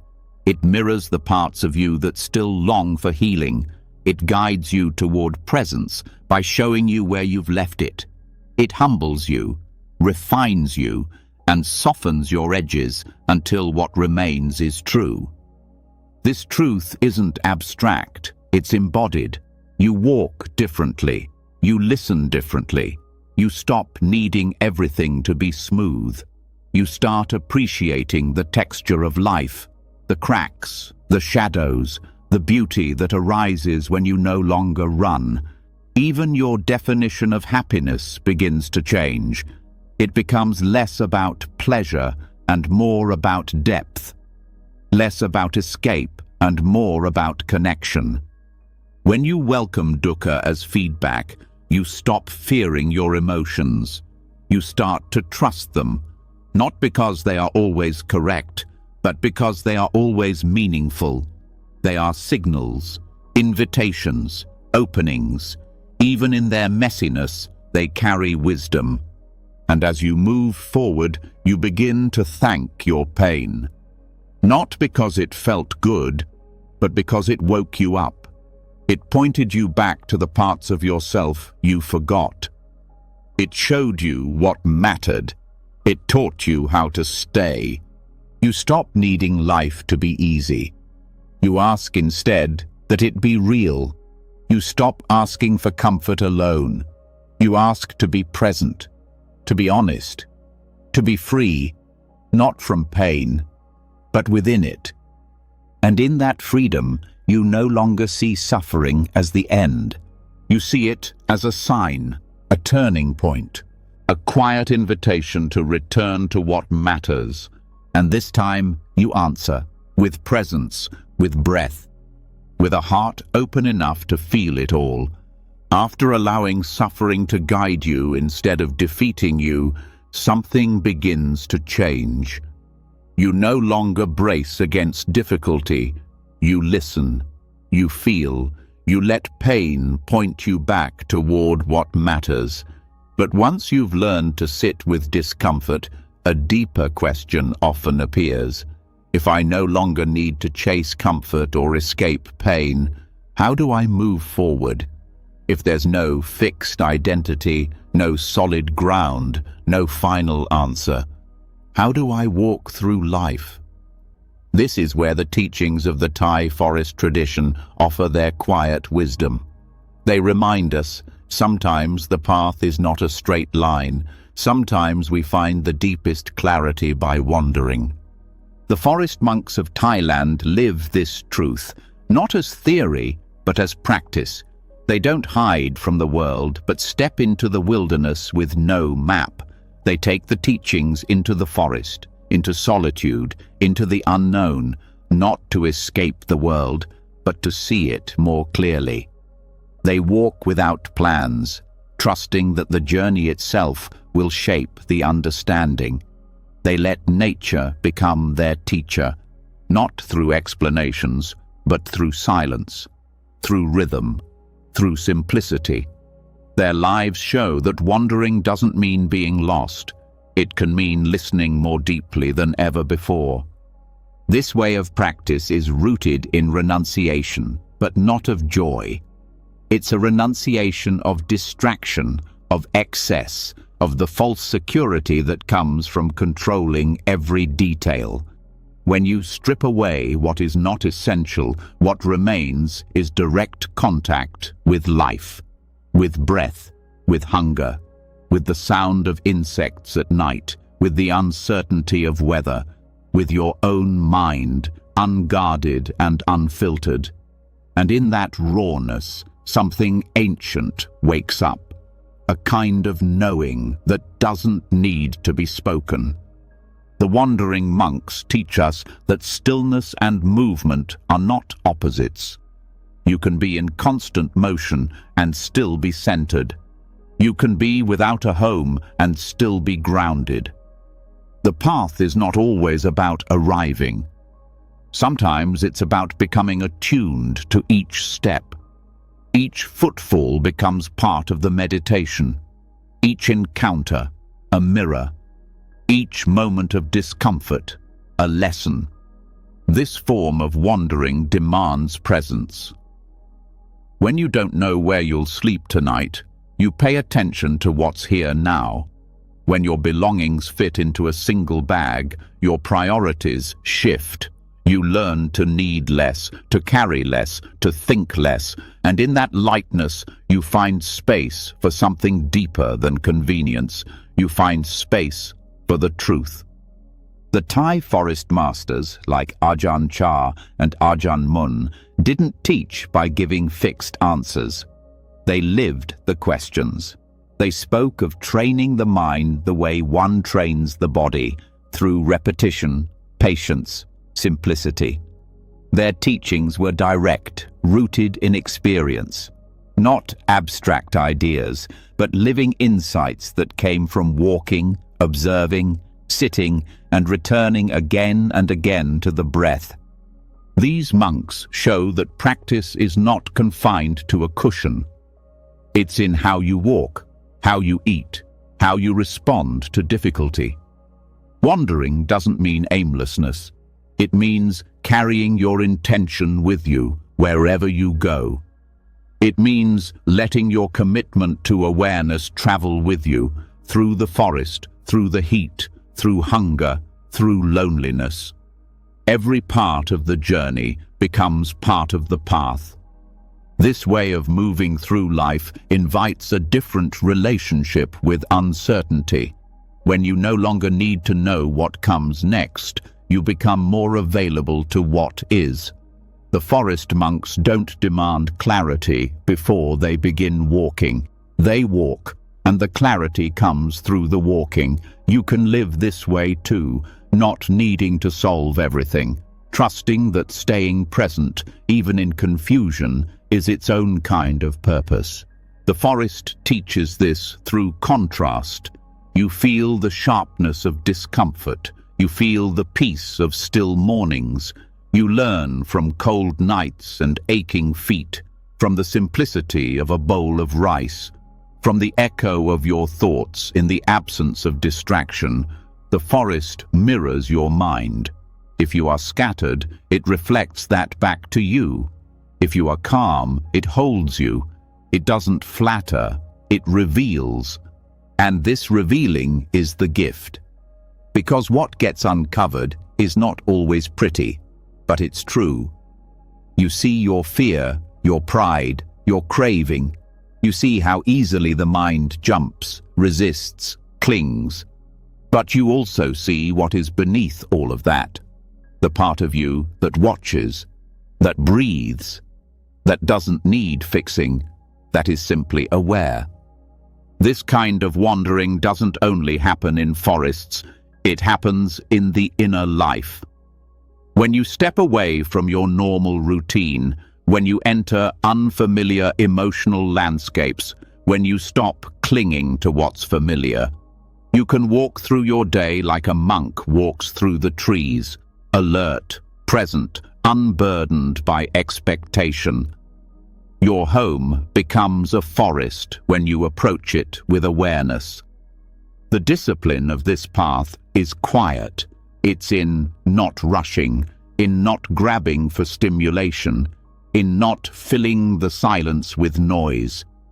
It asks you to befriend slowness, to welcome pauses, to let your mind settle not through force, but through repetition, through returning again and again to this step, this breath, this moment. In a world that rewards speed and results, this can feel radical, to walk without striving, to move without urgency, to trust that presence is more powerful than achievement. But the forest monks show it's possible. They remind us that what we most deeply need is already within us. We don't have to acquire it. We have to uncover it. And the uncovering often happens when we stop trying so hard to get somewhere. This doesn't mean you let go of goals or responsibilities. It means you hold them differently. You let your effort arise from clarity, not compulsion. You trust that wandering can be purposeful, not because you know where it leads, but because you know how to walk it, with sincerity, with awareness, with a heart that's willing to feel the path beneath your feet. You begin to see wandering as sacred, not in spite of its uncertainty, but because of it. You no longer see your questions as obstacles. They become companions. The forest tradition teaches that clarity is not a place you reach. It's something that dawns slowly through the act of returning, not once, many times. And with each return, something quiet and true strengthens inside you. You begin to let go of needing the journey to impress anyone. You stop needing your progress to look a certain way. You let it be quiet, uneven. You trust the rhythm of your own unfolding. You learn to bow not only to the moments of insight, but to the long stretches of not knowing. These too are holy. And when you do this, you begin to feel the deeper safety that comes from not being defined by destination, the safety of being rooted in presence, the stability of knowing that you don't need to hold everything together to keep walking. You just need to stay close to your intention, to keep listening, to let life keep teaching you through every detour, every silence, every small opening that appears when you're not forcing one. Wandering with purpose means you don't need to explain your path to others. You just need to keep walking it. You don't need constant results.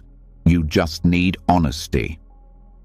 And the forest tradition holds this honesty with gentleness.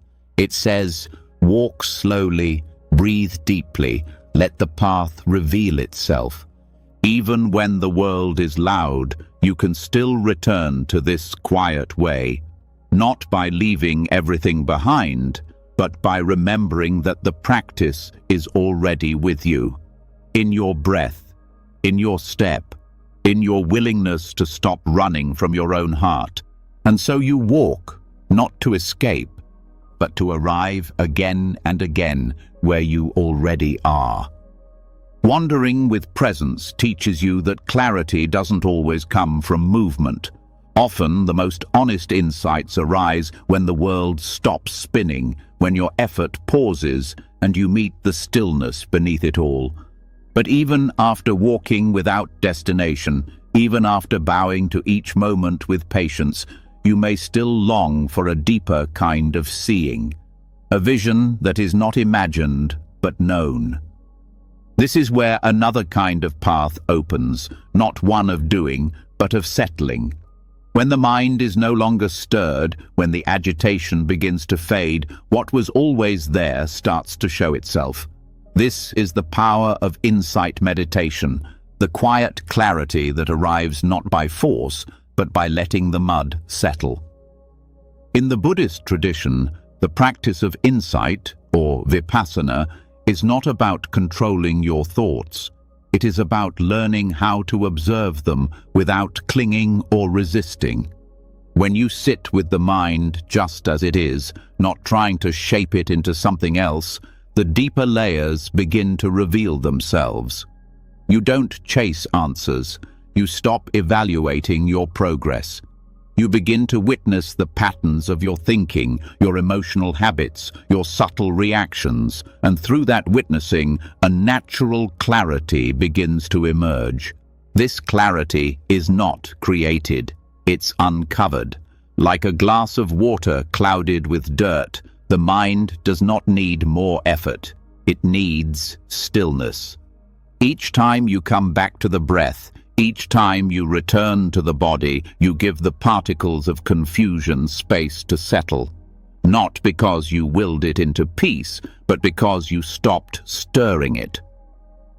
Insight doesn't mean suddenly having all the answers. It means seeing things as they are, without distortion. This includes seeing impermanence, unsatisfactoriness, and non-self, not just as ideas, but as living truths that appear directly through attention. These insights don't arrive through analysis. They arise through clear seeing, the kind of seeing that happens only when you're still enough to notice what you usually miss. In moments of feeling lost, the mind tends to react. It grasps at solutions. It loops through doubt. It scans for exit routes. But insight meditation offers a different approach. It invites you to stop resisting the lostness and start observing it, not as a problem, but as a sensation, as a collection of thoughts and feelings arising and passing. You notice how your confusion expands when you believe every thought. You notice how it softens when you just let the thought float by. This noticing changes everything. You begin to see that much of your suffering is optional. That pain may be real, but the story around it, the pressure, the comparison, the judgment, is often something you're adding, not on purpose, but out of habit. And once you see this, you have a choice. You don't need to fight the thought. You just stop feeding it. You let it drift. You return to the breath. You watch the ripples fade. The practice is simple, but not easy. It asks you to sit still in a world that tells you movement is the solution. It asks you to feel boredom, restlessness, fear, not to fix them, but to meet them. And this is where real transformation begins, not by solving your life like a puzzle, but by learning how to be with your life as it is. You begin to notice the subtler movements of the mind, the way you resist discomfort, the way you crave resolution, the way you judge yourself for not being further along. These mental movements keep the mud stirred. But when you meet them with awareness, noticing them, naming them, letting them pass, you start to find space. And in that space, a different kind of wisdom arises, one that doesn't shout, one that doesn't argue, one that simply sees. You see how quickly your thoughts shift, how sensations arise and fade, how the story of "I am lost" is just another thought, and not a very reliable one. You see that behind the story is something quieter, a steady awareness, a stillness that does not need anything to change in order to be at peace. This awareness doesn't belong to anyone. It isn't personal. It's not a possession. It's what you are when you stop performing, when you stop reaching, when you simply sit. The more you rest in this space, the less you need your confusion to resolve. You don't need to arrive somewhere. You are already here. Insight meditation trains you to return to this moment, not just during formal practice, but throughout your day. You begin to carry the stillness with you. You walk with more awareness. You listen more deeply. You notice your reactions before they harden into habits. You respond with more care, more clarity, not because you forced yourself to be calm, but because the mud is no longer in your eyes. The deeper your practice, the more you begin to see the nature of thoughts themselves. You see that they are not problems to solve. They are events to witness. They arise from causes, they play out, and they dissolve. When you stop clinging to them, they lose their power. You begin to sense the difference between awareness and content, between the sky and the clouds, between you and the passing weather. Even strong emotions, grief, anger, shame, begin to feel different. They don't go away, but they lose their solidity. You feel them fully, but you are not drowned in them. You watch them rise, crest, and fall. You stop identifying with them. You learn to stay with the wave, trusting that it will return to stillness.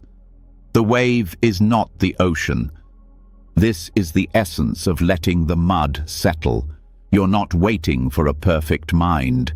You're learning to stop interfering with it, to stop spinning stories, to stop reacting to every thought as if it were true. You learn to pause, to breathe, to look with clarity, and not take everything so personally. This clarity changes how you relate to confusion. You stop needing it to go away. You become interested in it. You ask, what does this feel like in the body? What thought keeps looping? What belief am I holding right now? And even if the answers don't come, you stay, you watch, and in the watching, the grip loosens. Insight arises when you're not chasing it, when you're still enough to let it come to you. It may arrive as a small shift, a subtle recognition, a sense of spaciousness where there was once contraction. You don't hold on to it, you bow to it, and then you return to the practice. And the practice continues, breath by breath, moment by moment, not seeking breakthrough, but honoring presence. You trust that each return deepens your capacity to see clearly, that each moment of stillness helps settle the layers of confusion, that even if you don't feel clarity now, it is forming below the surface. Insight. Meditation is not a quick fix. It's a path of patience, of humility, of returning again and again to what is real. The lostness does not disappear overnight, but over time, it stops frightening you. It stops defining you. It becomes another experience, held in awareness, resting in the quiet that was always underneath. And in that quiet, you see what you were never meant to force. You feel what you once tried to outrun. You become the stillness that lets it all unfold, and in that stillness, you finally see. So here you are, still, breathing, after everything. After wandering through the forests of doubt, the silence of not knowing, the fire of letting go, you're still here. And maybe that's the most important truth of all. You never needed to have it all figured out. You just needed to stop running from the questions. You've now seen that feeling lost isn't a flaw, it's a path. The beginner's mind is fertile. Confusion is a koan. Suffering is not punishment, but a compass. Emptiness isn't void, it's space. Every piece you thought was falling apart was actually falling into place, not because you controlled it, but because you allowed it. You let the mud settle. You stepped out of the burning house. You welcomed your demons. You trusted the silence. You let the old identity dissolve. And in that sacred unraveling, you touched something real. So, if you're lying there now, still unsure, still open, still breathing, that's enough. That's everything. You're not broken. You're becoming. And when you're ready, share something below. Not to prove anything, but to mark your presence. Maybe one word, maybe one sentence. What part of this teaching stayed with you? What did you feel? Let that comment be your own kind of breadcrumb for someone else who feels lost and might see themselves in your voice. And if you want more journeys like this, more teachings that hold you gently while helping you see clearly, subscribe. This space is for you, for your breath, your becoming, your quiet return. Now sleep well, let the teachings carry you, you're already home.